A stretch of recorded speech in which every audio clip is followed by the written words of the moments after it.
కొన్ని విలువైన వాక్యాలు మనం విందాం. మత్తయి సువార్త 25వ అధ్యాయం. మత్తయి సువార్త 25వ అధ్యాయం సుమారు 14వ వచనం నుండి 21వ వచనం వరకు చదువుకుందాం. పరలోక రాజ్యము ఒక మనుష్యుడు దేశాంతరణకు ప్రయాణమై తన దాసులను పిలిపించి తన ఆస్తిని వారికి అప్పగించినట్లుండెను. అతడు ఒకనికి 5 తలాంతులను, ఒకనికి 2, ఒకనికి 1, ఎవరు సామర్థ్యం చొప్పున వానికి ఇచ్చి వెంటనే దేశాంతరము పోయెను. 5 తలాంతులు తీసుకున్నవారు వెళ్ళి వాటితో వ్యాపారము చేసి మరి 5 తలాంతులు సంపాదించను. అలాగుననే 2 తీసుకునే వాడు మరి 2 సంపాదించను. అయితే 1 తలాంతు తీసుకునే వాడు వెళ్ళి భూమి త్రవ్వి తన యజమాని సొమ్ము దాచిపెట్టెను. బహుకాలమైన తర్వాత ఆ దాసుల యజమానుడు వచ్చి వారి యొద్ద లెక్క చూసుకొనెను. అప్పుడు 5 తలాంతులు తీసుకునేవాడు మరి 5 తలాంతులు తెచ్చి, అయ్యా, నీవు నాకు 5 తలాంతులు అప్పగించితివే, అవియు కాక మరి 5 తలాంతులను సంపాదించినని చెప్పాను. అతని యజమానుడు, భలా నమ్మకమైన మంచి దాసుడా, నీవు ఈ కొంచెములో నమ్మకంగా ఉంటివి, నిన్ను అనేకమైన వాటి మీద నియమించదను, నీ యజమాని సంతోషంలో పాలు పొందమని అతనితో చెప్పాను. 2వ వానికి కూడా ఆ విధంగానే చెప్పాను. ఆగుదాం. తెలుగు అక్షరాలు తెలుసు కనుక చదువుకున్నాం. తిరగేసి ప్రశ్నించుకుందాం. మనకేమైనా అర్థమైందా? అర్థమైనట్టు అనిపించింది, ఏం అర్థమో లేదని అర్థమైంది. మనకి సండే స్కూల్ లెవెల్ నుండి ఈ ఉపమానాల పట్టిక మనకు తెలుసు. పసితనం నుంచి మాకు తెలుసులే అని ఒక ధీమాపొద్దు వ్యవహారం మనకు తెలుసు. కానీ తిరగేసి ప్రశ్నించుకుంటే మనకి ఏం అర్థమైందంటే అసలు సంగతులు గాలి కుదిలేస్తాం. ఏమున్నాయి ఈ ఉపమానాలు అంటే దేవుని మనసు ఉంది. ఏముంది ఈ ఉపమానములు అంటే ఒక ఆశీర్వాదం పొందుకున్న వారు ఎలా ఎదగాలో ఎలా వదగాలో రాయబడి ఉంది. ఒక మనిషి ఎలా కాలో వాడి జీవితంలో సక్సెస్ అవ్వాలి అంటే దానికి సీక్రెట్ ఉంది. దేవుడు రాస్తున్నాడు, ఎంత మంచిగా రాస్తున్నాడు చూడండి. ఒకనికి 5 ఇచ్చాడట, ఒకనికి 2 ఇచ్చాడట, ఒకనికి 1 ఇచ్చాడట. 5 తలాంతులు కలిగిన వాడు 5 చేస్తే భలా అన్నాడు. 2 తలాంతులు కలిగిన వాడు 2 చేస్తే భలా అన్నాడు. 1 తలాంతు కలిగిన వాడు మళ్ళీ అడుగుతాడని చెప్పి కప్పేడేసాడట. అప్పుడు దేవుడు అన్నాడు, ముందు ఈయన కప్పేటండి అన్నాడు. ఏం అర్థమవుతుంది ఈ సందర్భం చదువుతుంటే మనకి? మన దేవుడు ఈ సందర్భాన్ని మీరు జాగ్రత్తగా చూస్తే ఇస్తున్నప్పుడు గొడవ లేదు, తీసుకున్నప్పుడు ప్రాబ్లం లేదు, ఆయన ఊరు వెళ్తున్నప్పుడు ప్రాబ్లం లేదు, ఆయన ఊరి నుంచి వచ్చినప్పుడు ప్రాబ్లం లేదు. ప్రాబ్లం ఎప్పుడు వచ్చిందంటే ఇచ్చిన వాటిని అడుగుతాడు. మన దేవుడు ఇవ్వడము తెలుసు. చెప్పండి ముఖ్యాంశాలు మరోసారి. తీసుకున్న వాటిని అడుగుతాడు. నీకు ఇల్లు ఇచ్చాడా? అడుగుతాడు, గుర్తుపెట్టుకో. నీకు ఆరోగ్యం ఇచ్చాడా? అడుగుతాడు, గుర్తుపెట్టుకో. నీకు డబ్బు ఇచ్చాడా? దాన్ని ఎలా ఖర్చు చేస్తున్నావు అడుగుతాడు, గుర్తుపెట్టుకో. నీ లైఫ్లో దేవుడు ఒక వస్తువు ఇచ్చినా, ఒక వ్యక్తినిచ్చినా, నీ సంసారం ఒక్కటేంటి, నువ్వు కట్టే బట్ట మొదలుకొని నీ రాలే తల వెంట్రుక వరకు అన్నీ ఆయన అడుగుతాడు. మన దేవుడు అడుగుతాడు. మరో మాట చెప్తాను, జాగ్రత్తగా వినండి. బైబిల్లో 10 మంది కుష్ఠరోగుల్ని శుద్ధులుగా మార్చాడట. ఆ 10 మంది కుష్ఠరోగులను శుద్ధులుగా మార్చితే తిరిగి వచ్చింది ఎంతమంది అంట? ఒకడు. కానీ ఆయన ఏమన్నాడు? భలే వచ్చావు, నువ్వు నమ్మకమైన వాడివి, మరింత ఆశీర్వాదం పొందుతావనే మాట కన్నా ఆయన అడిగింది ఏంటంటే మిగిలిన 9 మంది ఏరని అడిగాడు. ఆయన అడుగుతాడంటే అడుగుతాడు, ఆయన ప్రతి దాన్ని అడుగుతాడు. అడిగిన దాన్ని మనం కాపాడుకుని ఆయన లెక్కకు సరిపోయినట్టుగా ఉంటే సరిపోద్ది, ఎందుకంటే ఇంకా ఇస్తాడు. కానీ ఇచ్చుకున్న తర్వాత ఆయనకి అకౌంటబిలిటీ మనం మెయింటైన్ చేయలేదనుకోండి, ఏవైతే తీసుకుంటామో చెప్పండి అవే మన మెడకి ఉరుతాడై కూర్చుంటాయి. నేను ఉదాహరణ చెప్తాను, చకచక వినండి. బైబిల్ అలా చదువుకుంటూ వెళ్ళిపోతే వ్యక్తుల జీవిత చరిత్రలు ఎక్కువ రాయబడ్డాయి. ఖగోళం కన్నా, హిస్టరీ కన్నా మనుషుల జీవిత వ్యక్తిత్వాలు ఎక్కువ రాయబడ్డాయి. ఆ రాయబడిన వ్యక్తిత్వాలు మీరు జాగ్రత్తగా స్టడీ చేస్తే దేవుడిని పట్టుకుని ఎదిగిపోయిన వారు ఉన్నారు, అదే దేవుడి దగ్గర నిలబడలేక అదే దేవుడిని బట్టి సిదిగిపోయిన వాళ్ళు ఉన్నారు. ఈ రెండు ఎలా జరిగాయి అంటే దేవుడు మేలే చేస్తాడు, కానీ ఆ మేలే మనకి కీడై కూర్చుంటారు. మళ్ళీ చెప్తాను జాగ్రత్తగా ఉండండి. దేవుడు మనుషులకి శాపాలు పెట్టడు, దేవుడు మనుషులకు కీడు కలగ చేయడు, కానీ మేలే కీడవుద్ది. ఎట్లా అవుద్ది? ఆ చదువుతూ వెళ్తే మీకు ఒక పట్టాన్ని త్వరగా అర్థం కాకపోయినా కొంచెం ఓపికగా వినండి. బైబిల్లో 3 విచిత్రమైన, చాలా కేసు స్టడీలు 3 విచిత్రమైన సూసైడ్ కేసులు ఉన్నాయి. ఆ విచిత్రమైన ఆత్మహత్యల వెనకాల ఆంతర్యం ఏంటి చెప్పన? దేవుడిచ్చిన ఆశీర్వాదం వల్ల చచ్చిపోయారు వాళ్ళు. మొదటి ఉదాహరణ జాతికి వినండి. ఇశ్రాయేల్ని పరిపాలించిన మొట్టమొదటి రాజు ఎవరు చెప్పండి? ఎవరు? సౌలు. బాగా విన్నారు. సౌలు గారి యొక్క పరిస్థితిని మీ జాగ్రత్తగా గమనించండి. ఆయన రాజు అవ్వకముందు వాళ్ళ నాన్నగారి దగ్గర గాడిదలు మేపేవాడు. అది ఆయన స్థితి. అలాంటి ఆయన దేవుడు అత్తగాడిని ఏం చేస్తాడంటే రాజుని చేస్తాడు. ఎప్పుడైతే ఆయన రాజుని చేస్తాడో రాజు చేయబడ్డమే దీవెనకరం. ఆయన రాజు అయిన తర్వాత కుర్రల్ని ఎవరో కొంచెం సైలెంట్గా ఉండమని చెప్పండి. అది నేను ఆడించిన చెప్పండి మరే, సైలెంట్గా ఉండమని చెప్పండి. పార్కులో తిరగమని చెప్పకండి. ఒక్కో స్పీకర్కి ఒక్కో రోగం ఉంటుంది. నా రోగం ఏంటంటే నాకు డిస్టర్బెన్స్ ఉంటే చెప్పలేదు. కొంతమందికి అల్లరగా ఉంటే చెప్తారు, కొంతమంది సైలెంట్గా ఉంటే చెప్తారు. నేను సైలెంట్గా ఉంటే చెప్తాను. సరే, మీరు ఒకరికొకరు చూసి నవ్వుకునే చెప్పలేను, నేను తేడా చెప్తున్నాను అనుకుంటాను. ఇవి నా వీక్నెస్, గుర్తుపెట్టుకోండి. త్వరగా ముగించేయాలని ఒకరికొకరు చూసి నవ్వుకోకండి. మీ అంకే చూసి చెప్తాను, మళ్ళీ చెప్తున్నా జాగ్రత్తగా. సరే, ఇశ్రాయేలు మొట్టమొదటి రాజు ఎవరు? సౌలు గారు. ఈ సౌలు గారు రాజు అయ్యే సమయానికి ఆయన రాజు కాకముందు గాడిదలు మేపేవాడు. గాడిదలు మేపుతున్న ఆయన్ని దేవుడు ఆశీర్వదించి ఏం చేశాడు? రాజుని చేశాడు. ఎప్పుడైతే ఈయన రాజు అయ్యాడో సరిగ్గా 2 సంవత్సరాలు పరిపాలించేసరికి యుద్ధ ప్రకటన వచ్చింది బయట నుండి. ఆ యుద్ధ ప్రకటన ఏంటంటే,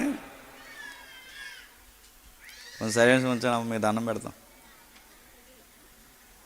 ఆ యుద్ధ ప్రకటన ఏంటంటే,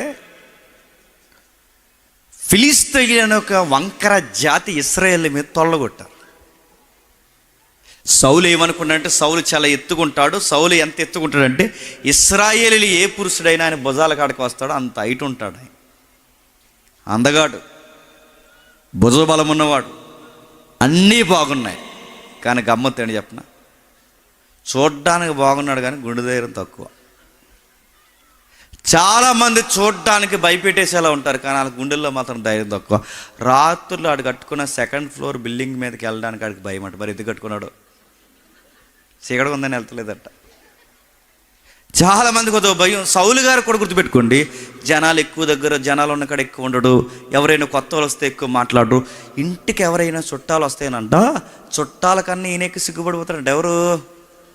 ఆ బ్యాచ్ మనలో కూడా ఉంటారు చాలామంది. చూసారా? చుట్టాలు వస్తే ముందు రూమ్లోంచి వీళ్ళు బయటికి రారు. అసలు వాళ్ళు సిగ్గుపడాలి మన ఇంటికి రావడం, కానీ వీళ్ళు సిగ్గుపడిపోతారు వాళ్ళని చూసి. సౌలు గారు కూడా చూడండి, చుట్టాలు కానీ కొత్త వాళ్ళు కానీ ఎవరైనా వస్తే లోపల నుండి బయటికి రాడట. చాలా భయం అంట. అంత పిరుకుడంటే ఆయనకి మాట్లాడడం సిగ్గు ఎక్కువ, కొత్త వాళ్ళతో ఇంటరాక్ట్ అవ్వడం, ఇలాంటి పిరికితనం, భయము, బిడియమున్న ఆయన్ని దేవుడు రాజుని చేస్తాడు. నువ్వు రాజుగుండవయ్య అని దేవుడు రాజుని చేస్తే సరిగ్గా 2 సంవత్సరాలు పరిపాలించేసరికి ఆయనకు అసూయ వచ్చింది. ఎందుకు అసూయ వచ్చిందంటే, ఫిలిస్తీన్ల యుద్ధానికి వస్తే, ఆ యుద్ధానికి వచ్చినప్పుడు వాళ్ళ ధైర్యం ఈ ఇశ్రాయేల్ రాజు సౌలు ఏమనుకున్నాడంటే, కొట్టేద్దాం, తొక్కేద్దాం, ఏముందలే, దేవుడు మనతో ఉన్నాడని వెళ్ళిపోయారు. ఆ వెళ్ళిపోయిన తర్వాత జరిగిన విషయం ఏంటంటే, వాళ్ళందరూ ఫైట్కి రావట్లేదు. ఆ ఫైట్లోకి ఆ రోజుల్లో యుద్ధం జరగాలి అంటే, ఆ రోజుల్లో యుద్ధం జరగాలంటే సామాన్య ప్రజలకు ఏమాత్రం ఇబ్బంది కలగకుండా బ్యాటిల్ గ్రౌండ్ అంటే యుద్ధ భూమి ఉండేది. ఆ యుద్ధ భూమికి పోయి ఆ యుద్ధ భూమి దగ్గర ఈ సైనికులు ఆ సైనికులు కలిసి కొట్టుకుని ఆ రాజు ఈ రోజు కూడా పోట్లాడుకుంటే, ఇద్దరిలో సైనికులు కానీ రాజు కానీ ఓడిపోతే అప్పుడు దేశాన్ని ఆక్రమించుకునేవారు. ఇది యుద్ధ నీతి. అది పగల జరిగేది, నైట్లు జరిగేది కాదు. ఇప్పుడు నీతి లేదు. ఇప్పుడు ఆడీడు కొట్టుకున్నాడట, మన నిద్ర అయిపోతే రాత్రి వచ్చాడు బాంబేసి వెళ్ళిపోయాడట. ఇది ఎలా ఉందంటే, దున్నపోతూ దెబ్బలాడుకుని, చెప్పండి, లేకదోని చంపేసండి. ఎవరు లేకదోళ్ళు అడుగుతున్నాను. అసలు ఎందుకు గొడవ అవుతుంది అడుగుతున్నాను. ట్రంప్ ఎందుకు కోపం ఇచ్చాడో మనకు తెలుసా? కానీ ఆడు కోపం ఇచ్చాడు. ఏం చేస్తాం? కోపం ఏం చేశాడు? ఇండియాకి రావాల్సిన కొన్ని ఆపేశాడు.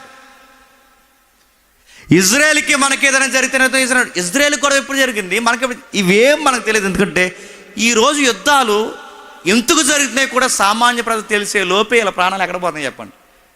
గాల్లో పోతున్నాయి. కానీ ఆ రోజు పాయింట్ ఉండేది. యుద్ధం జరుగుతున్నప్పుడు బయటికి పోయేవారు, పబ్లిక్ ఇబ్బంది లేకుండా ఆ బయటికి పోయి ఆ పబ్లిక్ ఇబ్బంది లేకుండా ఆ సైనికులు ఈ సైనికులు గొడవ పెట్టుకుంటే, అక్కడ ఎవరైతే ఓడిపోయారో వాళ్ళ దేశాన్ని, మీరు ఓడిపోతే మా దేశాన్ని తీసుకోండి, మేము ఓడిపోతే మా దేశాన్ని తీసుకోండి, మీరు ఓడిపోతే మీ దేశాన్ని మేము తీసుకుంటాం, ఎవరు ఓడిపోయినా వాళ్ళ దేశం మీ వసం, మా దేశం, మేము ఓడిపోతే మా దేశం, మీరు ఓడిపోతే మీ దేశం మా దేశం అవుద్ది, ఎక్కడికెక్కడికి పని చేసుకుందామని అలా చేసేవారు యుద్ధం. ఆ టైంలో ఫిలిస్తీన్ సైనికులు అందరూ రాలేదు, ఇశ్రాయేల్ సైనికులు అందరూ వచ్చారు. అందులోంచి ఒకడు వచ్చాడు, ఆ పెహలవాన్ గడు నిలబడ్డాడు అక్కడ. ఆయన చూస్తే పగలు చూస్తే రాత్రికాలకు వచ్చేతను అలా ఉన్నాడు. చాలా ఎత్తున్నాడు. ఆడు భుజబలం, ఆడు కాలు, ఆడి డాలు, ఆడి ఈటె, ఆడిని చూస్తే ఈట ఇద్దరు మోస్తున్నారట, డాల్ ఇద్దరు మోస్తున్నారట. ఆడి నిలబడి అన్నాడట, హలో, మీ అందరూ వచ్చి మా మీద ఫైట్ చేయడం, మేమందరం వచ్చి మీతో ఫైట్ చేయడం టైం వేస్ట్ కార్యక్రమం. మా టీం నుంచి నేను ఒకడిని వస్తాను, మీ టీం నుంచి ఎవడైనా ఒకడు వస్తే రెడీ అయిపోమని చెప్పమండి అంటే అందరూ అనుకున్నారట, ఎవడన్నా వెళ్తే ఇంకా అదే లాస్ట్ రోజు అని అర్థమైందంట. ఎందుకంటే ఆడ అలా ఉన్నాడు. ఆడ ఆ టెంట్ అంత ఎత్తున్నాడు. ఆడు జోడికి ఎవడెడతాడు? ఆడు పిలుస్తున్నాడు. 1 రోజు కాదు, 2 రోజులు కాదు, 3 రోజులు కాదు, 40 రోజులు పిలుస్తున్నాడు. ఈ 40 రోజుల నుంచి పిలుస్తుంటే వాళ్ళకు భయం వేస్తుంది. నన్ను ఓడించిన వాడు ఫిలిస్తీన్ల దేశం మీ వశం అవుతుంది, నన్ను ఓడించేవాడు ఎవడైనా వీరుడు సూర్యుడు ఇజ్రాయెల్ దేశంలో ఉంటే రండి అన్నాడు. రాజు సైతం భయపడిపోయాడు. ఎవరైతే ఉన్నారో ఇశ్రాయేల్ సైనికులందరూ గుడారాల్లో దాక్కున్నారు. అసలు గుడారాల్లో దాక్కున్నాడు. 40 రోజుల నుంచి పిలుస్తున్నా ఎవడో స్పందించట్లేదు. ఎందుకంటే స్పందించినోడికి అదే లాస్ట్ రోజు సమాధి అయిపోతుంది. అందుకే ఎవడు వెళ్ళట్లేదు, భయపడిపోతున్నారు. ఆ టైంలో ఎవరు వెళ్ళకపోయేసరికి సిటీలో మాట్లాడుకుంటున్నారు ఏమని, యుద్ధం చాలా గట్టి జరిగిపోతుంది. ఎందుకంటే మరి ఈ రోజుల్లో ఉన్నట్టు వాట్సాప్లు ఫేస్బుక్లు లేవు కనుక, ఏమన్నా వాట్సాప్లు ఫేస్బుక్లు ఉంటే ఏం చేస్తాం చెప్పండి, ఎప్పటికప్పుడే చెప్పండి అప్డేట్ స్టేటస్లు స్టేటస్ పెడతాం. నిలబడినప్పుడు ఫోటో, వంగున్నప్పుడు ఫోటో, తొంగున్నప్పుడు ఫోటో, భోజనం చేస్తున్నాడు ఫోటో, స్నానం చేస్తున్నాడు ఫోటో, టవల్ కట్టుకున్నప్పుడు ఫోటో, ఇంకా నెక్స్ట్ అడగండి. ఈ ఫోటోలు అన్నీ తీసి పెట్టమా ఇవన్నీ అడుగుతాం. అప్డేట్, ప్రతిదీ అప్డేట్ స్టేటస్లు పెడతాం. ఆ రోజుల్లో అక్కడ ఏం జరుగుతుందో బ్యాటిల్ గ్రౌండ్లో సిటీలో ఉన్న వారికి తెలియదు. ఆ రోజుల్లో అంత కమ్యూనికేషన్ స్కిల్స్ లేవు. అక్కడి నుంచి ఏదైనా వార్త రావాలి అంటే ఎవడైనా ఒక వ్యక్తి ఇక్కడ పరిగెట్టుకు రావాలి, లేదా ఇక్కడ ఉన్న వ్యక్తి అక్కడికి వెళ్ళాలి. అప్పటి వరకు అక్కడ ఏం జరుగుతుంది ఎవరికి తెలీదు. అందుకే ఏం జరిగేదంటే సమాచారం కొంచెం లేట్ అయ్యేది. ఈ లోపల సిటీలో నుంచి వీళ్ళు యుద్ధానికి వస్తున్నప్పుడు అవతల గొలియాత్ కూడా ఉన్నాడన్న సంగతి వీళ్ళకి తెలుసా? తెలియదు. తెలియకుండా వెళ్ళారు. కానీ వాళ్ళు వచ్చేటప్పుడు ఏ రేంజ్లో బిల్డప్ ఇచ్చారంటే యుద్ధానికి వెళ్తున్నాం అని చెప్పారు. వీళ్ళ ఇంటి దగ్గర వీళ్ళ ఆడవాళ్ళ దగ్గర ఏం చెప్పుకుంటారు చెప్పండి? అది ఇజ్రాయెల్ సైనికులు అందరూ ఏం చెప్పుకుంటారు చెప్పండి? ఇదిగో కత్తిలకి అలా ఆవిడ్ని కత్తి తీసుకుని ఆ బెల్ట్ ఎట్టుకుని ఆవిడ ముందు యుద్ధ కవచాలను ధరించుకుని వెళ్తున్నప్పుడు వెళ్తున్నాను అనగానే ఇవిడు కుదురుంటుందా? పక్కన పిలిచి అంటుంది, మా ఆయన ఎక్కడికి వెళ్ళాడు తెలుసా? ఎక్కడికి వెళ్ళాడు? యుద్ధానికి వెళ్ళాడు. కత్తి నా ముందే నూరాడు, వస్తాడు అని చెప్తే చెప్పరా? ఇలాంటి బిల్డప్లు అన్నీ ఇచ్చి వెళ్ళారు. నడుతున్నాను, ఇంట్లో మాట్లాడారు, సిటీలో అందరూ మాట్లాడుకుంటున్నారు. పిల్లలు కూడా ఏం చెప్తారు చెప్పండి? మా డాడీ ఎక్కడికి వెళ్ళాడు తెలుసా? ఎక్కడికి వెళ్ళాడు? శత్రువును అసాల్ట్ చేయడానికి వెళ్ళాడు, చంపడానికి వెళ్ళాడు, వస్తాడు. ఇలాంటి బిల్డప్లతో వెళ్ళారు. కానీ అక్కడ ఏం జరుగుతుంది? అక్కడ ఎరగదీసేది ఎవరు లేడు. అందరూ పోయి అక్కడ ఉన్నారు చెప్పండి. గుడారాల్లో బ్యారక్లు ఉన్నారు. బ్యారక్లు ఎందుకున్నారంటే ఆ ముందుకు ఎవడన్నా వస్తే కాలు పొడుక్కి తొక్కేసేలా ఉన్నాడు. ఆడు అంత ఎత్తున్నాడు. ఆడి పాదం చూస్తేనే భయం, ఆడి జబ్బ చూస్తేనే భయం, ఆడి మాట చూస్తేనే భయం. ఆడు భయపెడుతున్నాడు. ఈ లోపల బ్యారక్లో అంటే గుడారంలో ఉన్న ఆయన రాజుగారి కిటికీలోని చూసి ఆఫర్లు ఇచ్చాడంటే ఏమైనా, ఒరే నా పక్షాన్ని నిలబడిన సైనికులారా, ఎవడైనా వెళ్ళి అతగాడిని కొడితే నా దేశంలో నా రాజ్యంలో సగం రాసిచ్చేస్తాను రా అన్నాడట. ఆఫర్ ఇనే లోపే మరో మాట ఇచ్చాడు, ఎవడైనా వాడిని చంపితే నా ఆస్తులో సగం రాసివ్వడమే కాదు, మా చిన్నమ్మాయి నుంచి కూడా పెళ్లి చేస్తా అన్నాడట. ఆపర బాగానే ఉంది కానీ ఆపర తీసుకోవడానికి బతుకుంటారు కదా. అందుకే ఎవడ వెళ్ళడానికి లేదు. బయట కబుర్లు చెప్తున్నారు, లోపల కూర్చుని ఏమని చెప్తున్నారంటే అసలు వెళ్దును కానీ మా నాన్నకి నేను ఒక్కడిని అన్నాడంట. అది వెళ్ళిపోదు అన్నాడంట ఒకడు. నా అర్థమని చెప్తున్నాను. ఇంకొకడు అన్నాడు, నేను వెళ్దును కానీ మొన్నే పెళ్ళి అయింది, లేకపోతే వెళ్దును. ఇలా ఎవడికాడే బిల్డప్ ఇస్తున్నాడు. సిటీలో ఏమనుకుంటున్నారు? అరే ఎరగదీసేస్తున్నారు, అక్కడ చెత్త కొట్టేస్తున్నారు, ఫిలిస్తీన్ని మట్టి కరిపించేస్తున్నారు వీళ్ళు అనుకుంటుంటే అక్కడ కరిపించేది లేదు. వాడి డైలాగులకే సగం చచ్చిపోయారు వీళ్ళు. ఈ లోపల సిటీలో ఉన్న పబ్లిక్ అంతా దావీదు గారు నాన్నగారు కూడా ఏమనుకున్నారంటే వాళ్ళ పెద్ద కొడుకులు అందులో ఆర్మీలోనే పనిచేస్తున్నారు సౌలు దగ్గర. ఈ సౌలు ఆర్మీలో పనిచేస్తున్నప్పుడు ఆయన ఏమనుకున్నారంటే బిడ్డలు అందరూ చాలా కంగారు అయిపోతున్నారు, చాలా అలసిపోయి ఉంటారు, ఈ యుద్ధం చేసే వాళ్ళకి ఎమర్జెన్సీ ఎనర్జీ వచ్చే ఫుడ్ కావాలి, ప్రోటీన్ ఫుడ్ కావాలి. ఆ ఫుడ్ ఏం పంపిస్తే బాగుంటుందని జున్నుగడ్డలో ఇంకా ఏవైతున్నో పాలతో తయారు చేయనివన్నీ ఆ మంచి ప్రోటీన్ ఫుడ్ అంతా రెడీ చేసి దావీదు గారి క్యారేజీలో పెట్టి పట్టుకెళ్ళి నాన్న అన్నీళ్ళు అక్కడ చెప్పండి ఎరగదీసేస్తున్నారని చెప్పారట. ఇది ఎవరికీ తెలియదు. దావీదు గారి క్యారేజీలు పట్టుకొస్తున్నాడు. ఈ క్యారేజీ పట్టుకొస్తున్నప్పుడు ఎప్పుడు గుర్తుపెట్టుకోండి, ఈ ప్రోటీన్ ఫుడ్ అంటే అప్పటికప్పుడే శక్తినిచ్చే ఫుడ్ అన్నమాట. అది మిలిటరీలో వాడేవారు. ఇంకా మీకు అర్థం కావాలంటే ఇప్పుడు మనం మాట్లాడుతూ వండుకుంటున్నామే చెప్పండి బిర్యానీ. స్టార్టింగ్ బిర్యానీ ఎవరు తినేవారు చెప్పనా? మిలిటరీలో తినేవారు. మిలిటరీ అంటే ఈ మిలిటరీ కాదు, పాత సైనికులు తినేవారు. ఇంకా చెప్పాలంటే ఈ ఎవరైతే ఉన్నారో నవాబులు పరిపాలించారుగా మన హైదరాబాద్లో, ఆ పైకి పోతే అరబ్బులు ఉన్నారుగా, ఆ అరబ్బులు పుట్టించిందే బిర్యానీ. అందుకే దాని పేరు దమ్ బిర్యానీ. కూర వేసుకో, సారీ వేసుకో, ఇంకా కొంచెం 2 ముక్కలే, అదేమి ఉండదు. బిర్యానీ అంటే చెప్పిన అన్నీ కలిపి తినేయడమే బిర్యానీ. అది బిర్యానీ. అందుకే చూడండి ఆ ముక్క అందులో కలిసి ఉంటుంది, అన్నీ కలిసి ఉంటుంది. అలా తినడం అది నవాబుల కాలంలో వచ్చింది. కానీ మనం ఏం చేసాం? చచ్చిపోయినా అదే చెప్పండి, పుట్టినా అదే చెప్పండి, మెచ్యూర్ అయినా అదే, అన్నీ అదే. ఎందుకంటే మరి తినే సిద్ధానికి వెళ్తారు. అప్పుడు అడుగుతున్నాడు, అప్పుడు అది తిన్నారంటే ఫుడ్కి తగ్గ పని ఉండేది, పనికి తగ్గ ఫుడ్ అలా బ్యాలెన్స్ అయ్యేది. ఇప్పుడు ఫుడ్ ఉంది, పని లేదు. అందుకే ఏమైంది? ట్యాంకు ఎంత వచ్చింది. నా మాట అర్థమవుతున్నాయి. దాన్ని సరిగ్గా వాడడం మానేశారు. సరే వదిలేండి, పక్కన వదిలేండి. ఇలాంటి మంచి ఫుడ్ ఎప్పుడైతే పంపించారో ఈ ఫుడ్ తింటున్నారట. వీళ్ళు ఎంత సిగ్గులేని వాళ్ళంటే మిలిటరీ ఫుడ్ తినేస్తున్నారట, ఇంటి దగ్గర నుంచి వచ్చినా చెప్పండి క్యారేజీలు తినేస్తున్నారట. తినేస్తున్నారు కానీ ఎవడో యుద్ధం చేసేవాళ్ళు లేడు అక్కడ. రాజుగారు ఏమంటున్నారంటే, రాజుగారు ఎవడైనా కొడితే సగం దేశం రాసిస్తానరా, మా చిన్నమ్మాయిని ఇచ్చి పెళ్లి చేస్తానరా అని ఇలాంటి ఆఫర్లు ఇస్తున్నారు తప్ప. కానీ గమ్మత్తు ఏంటంటే ఒక్కడు కూడా నిలబడేవాడు లేడు. ఈలోపు ఈ అబ్బాయి వచ్చాడు. ఎవరు? దావీదుగా. రింగులు తలేసుకుని, నూగు మీసాలు వేసుకుని లేత కుర్రోడు అలా వచ్చాడు. ఆ కుర్రోడు వచ్చి చూస్తున్నప్పుడు ఈడు మాటలు విన్నాడు. ఆ విని పక్క ఆయన అడిగాడు, ఏమనంటే, సార్ ఆడు ఏదో అంటున్నాడు సార్ అంటే. ఆడు అలాగే అంటాడు, మేమేం వినలేదు చెప్పండి, నువ్వు కూడా వెనక అన్నారంట. ఎందుకు? ఎంటే ప్రాబ్లం. ఆడేమంటున్నాడంటే, రండ్రా ఒక్కడు కూడా లేడురా అని ఆడంటుంటే వీళ్ళంటున్నారు మేము వినలేదు అన్నారంట.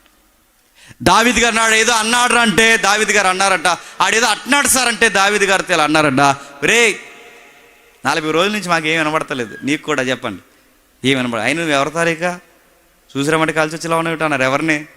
దావీదు గారిని. నేను పలానా సోన్సో మా అన్నయ్యలు ఆర్మీ పలానా నేమ్ అని చెప్తే, సరే మీ అన్నకి చెప్తాం కంగారు పడకని చెప్పి అలా అన్నయ్యకి చెప్పారు. నేను బాబు మీ తమ్ముడట అస్సలు ఆగుతలేదు, మీ వాడికి ఫైటింగ్ పిచ్చిలో ఉంది, ఆ అబ్బాయికి చెప్పి పంపించంట. ఏదాడు వాగుతున్నాడు, 4 రోజులు వాగిపోతాడు, అలా పోయి మనం ఎలా పోదామని మనం ప్లాన్ చేస్తుంటే మీ వాడు ఏంటాడు ఏమంటున్నాడు అత్తమాలను అడుగుతున్నాడు.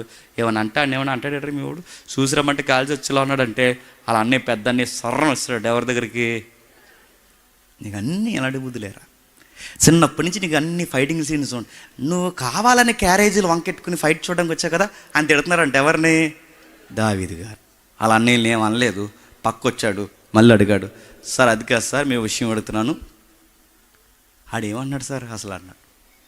ఇలా అన్నాడు, నువ్వు ఆగరా, ఆడికి వినబడ్డదంటాడు, ఇలా తొక్కుపోతాడు అందరినీ, నువ్వు ఆగరంటే ఆగట్లేదు. సార్ అది కాదు సార్, అసలు వాడిని కొడితే రాజుగారి ఫీలింగ్ ఏంటి సార్ అన్నాడు. పక్కన నీలాంటాడు నాలాంటాడు అన్నాడు. రాజుగారి ఫీలింగ్ కాదు, సగం రాజ్యం రాసిస్తాడట. రెండోది ఆ సొట్టపొక్కుల పిల్ల, రెండో పిల్ల ఉంది కదా, ఆ పిల్లని ఇచ్చి పెళ్లి చేస్తాడట. ఆ స్టాండింగ్లో ఉండమని చెప్పండి అన్నాడు. నేను వెళ్తానంటే వీళ్ళందరూ అన్నారు, నువ్వు వెళ్తావంటే నేను వెళ్తానంటే, నువ్వు వెళ్తావంటే నేను వెళ్తాను సార్ అంటే ఈ వార్త సినిగి గాలివాన్లా మారింది. ఆ వార్త పట్టుకెళ్ళి సౌలు రాజు చెవిలో పడేశారు. రాజుగారు పిలిపించారు, బాబు ఏ ఊరు బాబు నీదంటే పలానా ఊరు అని చెప్పారు. అప్పుడు అన్నారు, పలానా ఊరైతే ఏంటి బాబు నువ్వు వెళ్తానంటున్నావు ఏంటని అడిగితే అప్పుడు దావీదు గారు అన్నారు, ఎస్ సార్, సున్నతి లేని వాడు నిబంధన కలిగిన ప్రజలను మనలను అనడానికి వాడెవడు సార్? వాడు ఎత్తుంటే ఎవడికి కావాలి, వాడికి బలం ఉంటే ఎవడికి కావాలి? నేను చెబుతున్నాను, యెహోవా నామము తోడు ఆడిని ముక్కలుగా నరికేస్తాను, నన్ను పంపించండి సార్ అంటే ఈ అబ్బాయిని అన్నారట, వెయిట్ ఏంటా ధైర్యం నీకని అడిగారట. నా ధైర్యం ఏంటంటే నా లైఫ్లో 2 కేస్ స్టడీలు ఉన్నాయి సార్, చెప్పమంటారా అన్నాడు. చెప్పండి అన్నారు. కేస్ స్టడీలో కేస్ 1 పేజ్ 1. ఒకరోజు మా తండ్రి గొర్రెలు మేపుతున్నప్పుడు ఆ గొర్రెల మంద మీదకి ఎలుగుబంటి వచ్చింది సార్. ఏం చేసావు ఎలుగుబంటి వస్తే? చెట్టు ఎక్కావా? మనకు టెక్స్ట్ బుక్లో ఏం చెప్పారు చెప్పండి? ఎలుగుబంటి వస్తే మన చెట్టు ఎక్కడం రాకపోతే ఏం చేయమన్నారు చెప్పండి అలాగని చేశారు కానీ చెప్పండి ఏం చేసేది. మనకి ఎలుగుబంటి వస్తే చెట్టు ఎక్కడం రాకపోతే ఏం చేయమన్నారు చెప్పనా? ఊపిరి బిగించేసుకుని ఎల్లకేలా పడుకుపోయి శవంలా యాక్టింగ్ చేస్తే ఎలుగుబంటి అనుకుంటుందంట. మనం శవాలని ఏం అనకూడదు చెప్పండి, గౌరవించాలని, వాసన చూసిపోద్దని అనుకుంటుంది. ఇలా చెప్పింది చెవిలో, నేను శవాలని ఏమన్నాను. అసలు ఎలుగుబంటి స్వభావం ఏంటి చెప్పనా? దానికి నచ్చినా నచ్చకపోయినా టాయిలెట్ అన్నా పోస్తుంది, ఎలాగన్నా గీరుతుంది, అలా కదిపేసని పోతుంది. దాని బుద్ధే అదో రకమైన వంకర బుద్ధి. మరో విషయం చెప్పనా, ఎలుగుబంటి వచ్చినప్పుడు మాకు చెట్టు ఎక్కని రాదని టెక్స్ట్ బుక్లు ఇలా చదివాను, దాని ముందుగా కానీ మీరు ఊపిరి బిగించి పడుకున్నారో శివప్రార్థన చేసుకోండి. ఇంకా నేను సీరియస్గా చెప్తున్నాను. అవి గుర్తురావు. చదువుకోవడానికి టెక్స్ట్ బుక్లో లెసన్స్గా బాగున్నాయేమో కానీ ప్రాక్టికల్గా రియాలిటీలో అది కుదరదు. ఎలుగుబంటుకుండే బుద్ధి ఏంటంటే అది ఎలాంటి ఐటమ్ దాని ముందున్నా అది తొక్కుతుంది, అది గిర్ర దాని బాడీతో నొక్కుతుంది, అదొక బుద్ధి. ఇంకా చెప్పనా, ఏ జంతువు తన ఫైట్ చేయొచ్చేమో కానీ అసలు ఈ జంతువుతో ఒక సిస్టమేటిక్గా ఫైట్ చేయదండి. మొన్న మధ్య రాజమండ్రి పులి వచ్చింది చూసారుగా, మా రాజమండ్రి వచ్చింది, మరి ఎవరు చూడడానికి వచ్చింది ఏటో. తర్వాత ఇన్ఫర్మేషన్ వచ్చింది, తోడు కోసం తిరిగిందంట. సతీష్ గడ్ నుంచి వచ్చిందంట. పాపం తోడు ఎక్కడ ఏపీలో లేదు, మాలలా తిరుగుతుంటే తోడు లేక పట్టేసుకుని తీసుకెళ్ళిపోయారు. తోడు ఎక్కడ చూపించారులేండి, వదిలేయండి. ఈ పులి వచ్చినప్పుడు కొన్ని టెక్నిక్స్ చెప్పారు. ఏంటట, పులి ఎప్పుడన్నా మన మీదకి వస్తే ఏం చేయాలంటే ప్రార్థన చేయాలని ఏం చెప్పలేదు. ఏం చెప్పారంటే, ఆ పులి వచ్చినప్పుడు ఫస్ట్ టైం అది మన ఎలా సైట్ అయిపోయింది అనుకోండి, చెప్తున్నాను ఎందుకన్నా మంచిదని, ఆ సైట్ అయిపోయినప్పుడు దాని కళ్ళల్లో కళ్ళెట్టి చూడకూడదంట. చూస్తే అనుకుంటుందంట అది చూసుకుందాం అనుకున్నట్టు లెక్క అంట దానికి. అలా అంటే ఉండగలమా దాంతో? అందుకే కళ్ళల్లో కళ్ళు పెట్టి చూడకూడదు. రెండోది, ఇలా చేతులు పైకెత్తి ఇలా కర్ర పట్టుకుంటే ఈడెవడో నాకన్నా ఎత్తుకున్నాడు, ఈడితే ఎందుకు కూర్చుని గొడవని హైట్ని బట్టి మనతో యుద్ధం చేయడానికి అది వెనకడుగేస్తాడు. రెండోది, అలా వెనక్కి నడుచుకుంటూ వారుగా చూసుకుంటూ వెళ్ళిపోవాలి తప్ప వెనక పార్శ్వం చూపించామంటే చెప్పండి దానికి భయపడుతున్నామని లెక్కట. ఇవి పులుకున్నాయి, ఒక సిస్టమేటిక్ ఫైట్ ఉంది. కానీ ఎలుగుబంటికి అలా ఉండదు. ఎలుగుబంటి ఎలాంటి చెప్తున్నా, అది ఎలా ఉంటుందంటే అది ఒక పద్ధతిగా దెబ్బలాడదు. ఇంత గోర్లు ఉంటాయండి దానికి, ఆ గోర్లు ఎట్టి గీరేస్తుంటుంది. అది ఇంత పొడవు ముట్టు ఉంటుంది దానికి, ఆ ముట్టు తెల్ల నొక్కేస్తుంటుంది. దరిద్రం ఏంటి చెప్పిన, ఆ బరువు అంతా మీదేసి ముందు ఊపిరాడుకొని నొక్కేస్తుంది. అందుకే ఎవడైనా గొడవ ఆడితే ఏమంటారు చెప్పిన, ఎలుగుబంటిలాగా మీదడిపోతుంది ఏమిటారు అంటారు చూసారా. ఎలుగుబంటికి ఉండే బుద్ధి ఏడు చెప్పండి, ముందు బరువు వేసి నొక్కేస్తుంది. అలాంటి ఎలుగుబంటినట దావీదు గారు ఏం చేశారట, దాని సంఖ్యలు పట్టుకుని కొట్టి దాని నోట్లో ఉన్న గొర్రె పిల్లని విడిపించి చంపి పడేస్తానని జాతికి వార్నింగ్ ఇచ్చాడంట. గుర్తుపెట్టుకో. ఈ కేసు ఎప్పుడైతే సౌలుకి చెప్పాడో సౌలు ఆశ్చర్యపడింది. నిజమంటే ఆ ఇరుగు పొరుగు వారి దగ్గర విన్నది నిజమే, ఈ అబ్బాయి నిజంగానే ఎలుగుబంటిని తరివేశాడు. రెండోది ఏంటో తెలుసా, ఈసారి గొర్రెలు మేపుతున్నప్పుడు ఈసారి సింహం వచ్చిందట. సింహం వస్తే ఏం చేసింది, సింహం ఈయన పరిగెట్టించడం కాదు, సింహాన్నే ఈయన పరిగెట్టించాడు.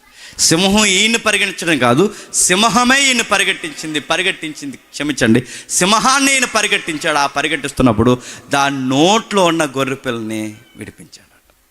ఇప్పుడు బాగా వినండి, ఇలాంటి మృగాలను ఆయన ఎలా జయించగలుగుతున్నాడంటే సూత్రం ఏంటో తెలుసా, ఆయన గొర్రె పిల్లల్లా చూడ్డంట. గొర్రె పిల్లలకు పేర్లు పెడతాడంట, గొర్రె పిల్లల్ని ఫ్రెండ్స్లా చూస్తాడంట. మరో మాట చెప్పాలంటే గొర్రె పిల్లల్ని బిడ్డల్లా చూస్తాడట. ఇంకా మీకు బాగా అర్థం కావాలంటే, మీకు పాపో బాబో ఉన్నారనుకోండి, ఆ పాపో బాబు అక్కడ ఉన్నారనుకోండి, ఆ పాప బాబు అక్కడ ఉన్నప్పుడు ఆ సింహంగానే ఆ పాప దగ్గరికి వస్తుంది అనుకోండి, మీరేం చేస్తారండి? బతుకుంటే ఏదో ఆకుతుందో ఆ పిల్లోడిని ఎత్తుపో అని చెప్తావా? ఏమంటావు చెప్పండి? సావో రేవో, వచ్చింది సింహం అయినా వచ్చింది ఎలుగుబంటి అయినా ముందు ఏం చేస్తుంది చెప్పండి? బిడ్డ మీదకి రాకుండా దాన్ని ఏం చేస్తుంది చెప్పండి? ముందు గెలుస్తాము వాడతాం, తర్వాత ముందు బిడ్డను కాపాడడానికి దాని మీదకు దూకుతామా దూకమా? ఇది మీకు అర్థమైతే దావీదు ఒక గొర్రె పిల్ల కోసం ఎందుకు ప్రాణాలు తునప్రాయంగిస్తున్నాడంటే ఆయన గొర్రెల్లా చూడడం. మరి ఎలా చూస్తాడు? బిడ్డల్లా చూస్తాడు. ఈ కేస్ స్టడీ ఎప్పుడైతే చెప్పాడో సౌలుకి ఆశ్చర్యం కలిగింది. అంటే నువ్వు ఎలుగుబంటిని సింహాన్ని అన్నిటినీ అదుపు చేస్తావా నీ గొర్రెల మంద మీదకి రాకుండా అంటే, అవును సార్, సింహం గడ్డం పట్టుకుని కిందేసి కొట్టాను సార్ అంట. అప్పుడు అంటాడు, సింహాన్నే కొట్టినోడిని, ఎలుగుబంటినే కొట్టినోడిని, మృగాన్నే సీరేసినోడిని ఎదురుగున్నవాడు సింహం కన్నా గొప్పడా? ఎలుగుబంటినే తొక్కేసినోడిని వీడు ఎలుగుబంటి కన్నా గొప్పడా? మృగాల్నే జయించినోడిని వీడెంత, వీడి నోరెంత, వీడి ఈటెంత, వీడి కత్తెంత, వీడి సంగతి ఏంటో నేను చూస్తాను రాజా, నన్ను పంపిస్తారని అడిగితే రాజు అనట, ఇక అస్సలు ఆపకండి, ఈ అబ్బాయికి యుద్ధ కవచాలు ఏంటంటే రాజుగారి యొక్క యుద్ధ కవచాలు వేసారు. ఆ కవచాలు వేస్తే దావీదు గారికి లూజ్ అయిపోయింది. ఎందుకు? సౌలు గారేమో హైట్ ఎక్కువ, ఏజ్ ఎక్కువ, దావీదు గారేమో చిన్నోడు, హైట్ తక్కువ.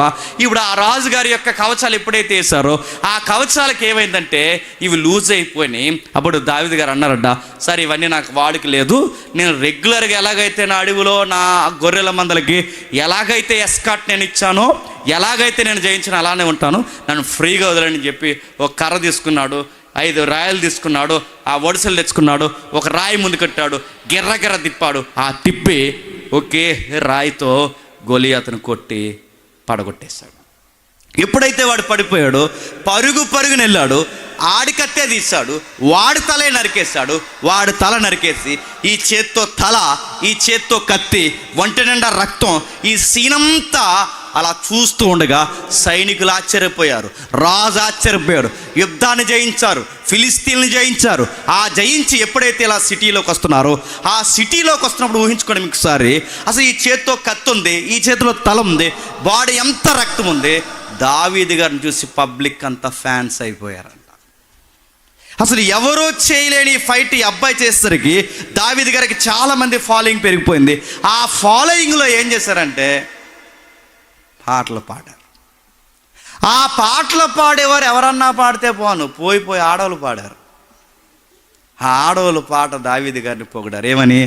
దావీదు గారికి 10,000 చెప్పండి, సౌలు గారికి 1000. దావీదు గారికి 10, సౌలు గారికి క్షమించండి, దావీదు గారికి 10,000, సౌలు గారికి 1000. సౌలు గారికి 1000, దావీదు గారికి 10. అవే లిరిక్స్. ఎవరు కట్టారు ట్యూన్ తెలియదు, కానీ మొత్తం మీద ఆ పాటలు ఆడవాళ్ళు అందరూ పాడుతున్నారట. ఆ పాట పాడుతుండగా ఆ పాట ఏంటంటే ఈయనకి సిర్రెత్తిపోయింది. ఎవరికి చెప్పండి? ఓ లుక్ ఇచ్చాడు. ఏంటి? గొర్రెలు కాసుకునేవాడికి 10,000, ప్రజలు కాస్తున్న నాకు 1000, గొర్రెలు కాస్తున్న వాడికి ఏమో 10,000 సూత్రాలా, మనుషులను కాసి ప్రజలను కాస్తున్న రాజునైనా నాకు 1000. పాడినోళ్ళని పాడించిన వాళ్ళ సంగతి చూస్తానని ఒక లుక్ వేసాడు. జాగ్రత్తగా వినాలి. ఆ రోజు నుంచి దావీదు మీద అసూయ పెట్టుకున్నాడు. ఎప్పుడైతే అసూయ పెట్టుకు, జాగ్రత్తగా వినాలి, ఎందుకు చెప్తున్నా వినండి. ఎప్పుడైతే అసూయ పెట్టుకున్నాడో పరిగెట్టించాడు, దావీదుని పరిగెట్టించాడు. 38 సంవత్సరాలు దావీదుని మట్టి పెట్టడానికే చూశాడు.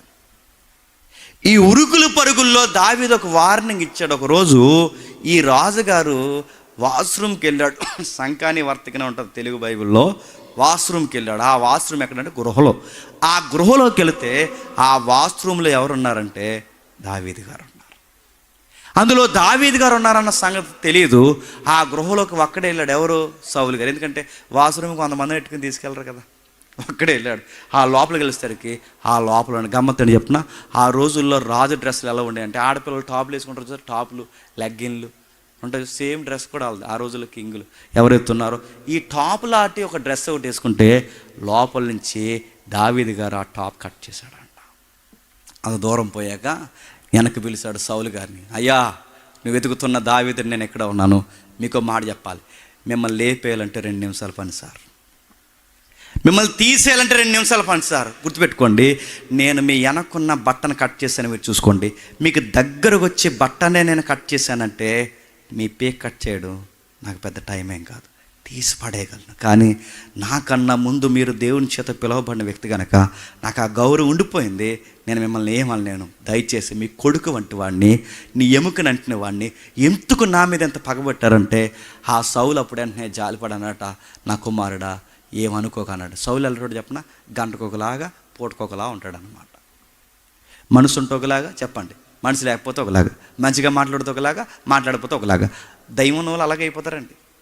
దయ్యం పట్టిన ఎలా అయిపోతారు చెప్పిన? ఈరోజు బాగుంటారు, చెప్పండి, రేపు బాగోరు. ఏమైంది ఏమికంటే దయ్యం పెట్టేసింది. అందుకే వారానికి అలా ఉంటుంది. నేను బాగానే ఉన్నాడు, ఈ రోజుకి ఏమైపోయిందంటే నేను దయ్యం పెట్టేసింది. లేదు, ఈరోజు దయ్యం పెట్టేసింది అంటే గంటకొకలా పూటకొకలా మారిపోతారు మనుషులు కూడా ఆ రోజుల్లో. మీరు గుర్తుపెట్టుకోండి, ఆ సౌలు గారు కూడా గంటకొకలాగా పూటకొకలా మారిపోతున్నాడట. దావీదు ఉంటే ఒకలాగా, దావీదు లేకపోతే ఒకలాగా, దావీదు కళ్ళ ముందు ఉంటే ఒకలాగా, లేకపోతే ఒకలాగా. దావీదును తరుగుతున్నాడు. ఈ ఉరుకులు పరుగుల జీవితంలో రెండోసారి ఫిలిస్తీన్లు పిలుపునిచ్చారు. జాతకమైన క్వశ్చన్ అడుగుతాను నేను. ఎప్పుడైతే ఫిలిస్తీన్లకు పిలుపునిచ్చారో ఆ పిలుపు వచ్చింది, మళ్ళీ యుద్ధానికి రమ్మని. ఈసారి గొలియాతు లేడు కదా, ఎలాగైనా రికార్డ్స్ బద్దలు కొట్టాలనుకున్నాడు, ఏంటో నాకు తెలియదు. దావీదు యొక్క రికార్డ్స్ తిరగరాయాలనుకున్నా ఏంటో నాకు తెలియదు. నేనున్నాను, మళ్ళీ రాజు అక్కడ ఉన్నాను అనుకున్నాడు, ఏంటో తెలియదు. కానీ సౌలు అయిన రాజు ప్రవక్త అయిన సమూయేలుని సరిగ్గా సంప్రదించకుండా, దేవుని యొక్క చిత్తముందో లేదో తెలుసుకోకుండా ఆ వద్దన్న యుద్ధానికి పోయాడు. పోతే ఏమైందో, ఒక పనికిమాలినోడు బాణం వేశాడు. ఆ బాణం అలా ఎలా తిరిగింది, సరాసరి వచ్చి సౌలు గుండెల్లో గుచ్చుకుపోతే పక్కన పిలిచాడట, రేయ్ నువ్వు వచ్చి ఏం చేస్తావంటే, నీ ఈటి కొన తీసి నన్ను పొడిసే, శత్రువు బాణానికి చచ్చే కన్నా ఏరమరణ నేనే పొందుతాను, నువ్వే నన్ను పొడిసారంటే అప్పుడు అన్నాడట, సార్ నేను పడవలేను, నా పేరే బాడీగార్డ్. బాడీగార్డ్ ఏంటి? మీ బాడీకి ఏం జరగకుండా కాపాడమే బాడీ గార్డ్. అలాంటిది నేను బాడీ గార్డ్ని అయితే, మీ దేహ సంరక్షణ అధిపతి అయితే, నా ఈటు తీసి మీ దేహాన్ని నేను ఎలా పొడవగలను? ఆ దేహాన్ని కాపాడడానికి నేను జీతం తీసుకున్నాను, నా వల్ల వస్తారంటే అప్పుడు అన్నట్టు ఆ ఈటు ఇలాగి అని చెప్పి సౌలు గారు ఆ ఈటు కొన తన వైపుకి తిప్పుకొని ముందుకు పడి సూసైడ్ చేసుకుని చచ్చిపోయాడు. అంటే స్టోరీ అర్థమైందిగా. ఇప్పుడు జాతకమేనండి. సౌలు గారు ఇలా చనిపోవడానికి కారణం ఏంటి చెప్పండి? దేవుడు దీవించాడే, ఆ దీవెన వల్లనే చచ్చిపోయాడు. ముఖ్యాంశాలు మరోసారి వినబడిందో లేదో. మాట్లాడితే మోకాళ్ళు వేసి అడిగితే ఏమని? ఇల్లు ఇచ్చే ప్రవ్వా, వాకిలు ఇచ్చే ప్రవ్వా, పిల్లల్ని ఇచ్చే ప్రవ్వా, ఆరోగ్యం ఇచ్చే ప్రవ్వా ఇస్తాడు. ఇచ్చినవి నిలగెట్టుకోకపోతే ఆ ఇవ్వబడినవే నీ పీకకు ఉరుతాడై కూర్చుంటాయి. సౌలు నాశనం అయిపోవడానికి కారణం ఏంటి? ఆయన దేవుడు ఏ దీవెనైతే ఇచ్చాడో ఆ దీవెనకే చనిపోయాడు. దీవెనకి ఎలా చనిపోతాడు? బాగా వినండి. అసలు ఈయన యుద్ధానికి వెళ్ళకపోతే చనిపోడు. ఆయన యుద్ధానికి వెళ్ళడానికి కారణం ఏంటి? గాడిదలు మాపుకునేవాడు గాడిదలు మేపుకున్నట్టు ఉండిపోతే అందరిలాగే పెళ్లి చేసుకుని, అందరిలాగే పిల్లలు కానీ, అందరిలాగే భార్యడి కాలం బతికేవాడు. అలా బతికేవాడు కాస్త ఏమయ్యాడు? గాడిదలు మేపుకున్నాడు, గాడిదలు మేపుకుండా రాజు అయ్యాడు. రాజు అయితే ఏమైంది? యుద్ధం వచ్చింది. యుద్ధం వస్తే ఏమైంది? గొలియాత్ వచ్చాడు. గొలియాత్ వస్తే ఏమైంది? దావీదు అనే క్యారెక్టర్ వచ్చింది. దావీదు వస్తే ఏమైంది? దావీదు మీద పాట పాడారు. పాట పాడితే ఏమైంది? అసూయ వచ్చింది. అసూయ వస్తే ఏమైంది? 38 సంవత్సరాలు పరిగెట్టించాడు. 38 సంవత్సరాలు పరిగెట్టిస్తే ఏమైంది? ఆ వద్దన్న యుద్ధానికి పోయాడు. పనికి మాలిన బాణం తగిలింది. ఇదే లాస్ట్ రోజు అని అర్థమైంది. సూసైడ్ చేసుకుని చచ్చిపోయాడు. ఇదంతా జరగకూడదంటే సౌలు యుద్ధానికి పోకూడదు. సౌలు యుద్ధానికి పోకూడదంటే గొలియాత్ ఉండకూడదు. గొలియాత్ ఉండకూడదంటే దావీదు ఉండకూడదు. దావీదు ఉండకూడదంటే అసలు సౌలు రాజు అవ్వకూడదు. సౌలు రాజు అవ్వకూడదంటే ఆ అబ్బాయిని ఎలాగున్నావో నన్ను వదిలేయాలి. అలా గాడిదలు కాసుకునే స్థాయి నుంచి రాజు అయ్యే స్థాయికి వచ్చాడంటే ఈ అబ్బాయిని దేవుడు ఏం చేశాడు? ఆశీర్వదించాడు. ఈ ఆశీర్వాదం ఈ అబ్బాయికి ఏమయ్యింది? శాపమయ్యింది. మోకాళ్ళు వేస్తే 5 నిమిషాలు ప్రార్థన చేస్తే 4 నిమిషాల ప్రార్థనలు ఏమడుగుతాను చెప్పనా? నన్ను దీవించే, మా ఆవిడని దీవించే, మా ఆయన్ని దీవించే, నా బిడ్డలను దీవించే, అలాగే మా కుటుంబాన్ని దీవించే, మా అమ్మని దీవించే, మా నాన్న దీవించే, మా అక్కని దీవించే, మా చెల్లి పక్కిదిలో మా అమ్మ వాళ్ళు ఉన్నారు వాళ్ళని కూడా దీవించే, అలాగే కోవైట్లో చెప్పండి మా మామయ్య ఇంకా వీళ్ళ చుట్టాలు ఎన్నో అన్నీ దీవించే. ముఖ్యంగా మా రాకపోకలే ఎందు చెప్పండి. ఈ ముల్లోకాలు పరిపాలించుకుని మమ్మల్నే నువ్వు కాపాడు. నడుతున్నాను, నువ్వు అడుగు నడుతున్నాను. ఎన్ని అడుగుతావు అడుగు. ఇల్లు అడుగుతావు అడుగు, వాకిలు అడుగుతావు అడుగు, ఆరోగ్యం అడుగుతావు అడుగు, ఉద్యోగం అడుగుతావు అడుగు, పిల్లల్ని అడుగుతావు అడుగు.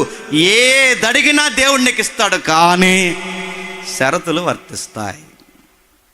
ఆ షరతులు నీకు అర్థమవకపోతే చెప్తున్నాను, నువ్వు ఇల్లు తీసుకున్నావా, ఆ ఇల్లే నీకు బరువు అవుద్ది. నువ్వు ఆరోగ్యమా, ఆరోగ్యమే నీకు గురవుద్ది. నీ ఉద్యోగమే, నీ ఉద్యోగమే నీకు ప్రమాదం అవుద్ది. నీ పిల్లలా, ఆ పిల్లలే నీకు సంకటం అవుతారు. ఎట్లా అవుతారు? ఇదిగో బైబిల్లో కేస్ స్టడీలు ఉన్నాయి. ఆ కేస్ స్టడీలు ఏంటో మీరు జాగ్రత్తగా చూడండి. సౌలు చనిపోవడానికి దేవుడిచ్చిన ఆశీర్వాదమే కారణమైపోయింది. కేస్ 2 రెండో కేసు. బైబిల్లో చనిపోయిన మరో వ్యక్తి ఎవరు చెప్పిన? సంసోను. సూసైడ్ కేసు అంటే అది సూసైడ్ కేసే. గుడిగోపురాలు పడగొట్టుకుని చనిపోయాడు. అలా చనిపోవడానికి కారణం ఆయన స్టోరీ మనకు తెలుసు. సంసోను గారికి ఎక్కడైనా 6 ప్యాక్ బాడీ ఉందని బైబిల్లో ఉందా? సంసోను గారు గొలియాతులాగా ఎత్తుకుంటాడని బైబిల్లో ఉందా? బలవంతుడని బైబిల్లో ఉందా? కండరాలు ఉన్నాయని ఉందా? లేదు. అందరిలాంటి కుర్రోడే, సామాన్యంగానే కనబడతారు. కానీ ఏదో తెలియని సెపరేట్ ఇమేజ్ ఉంది.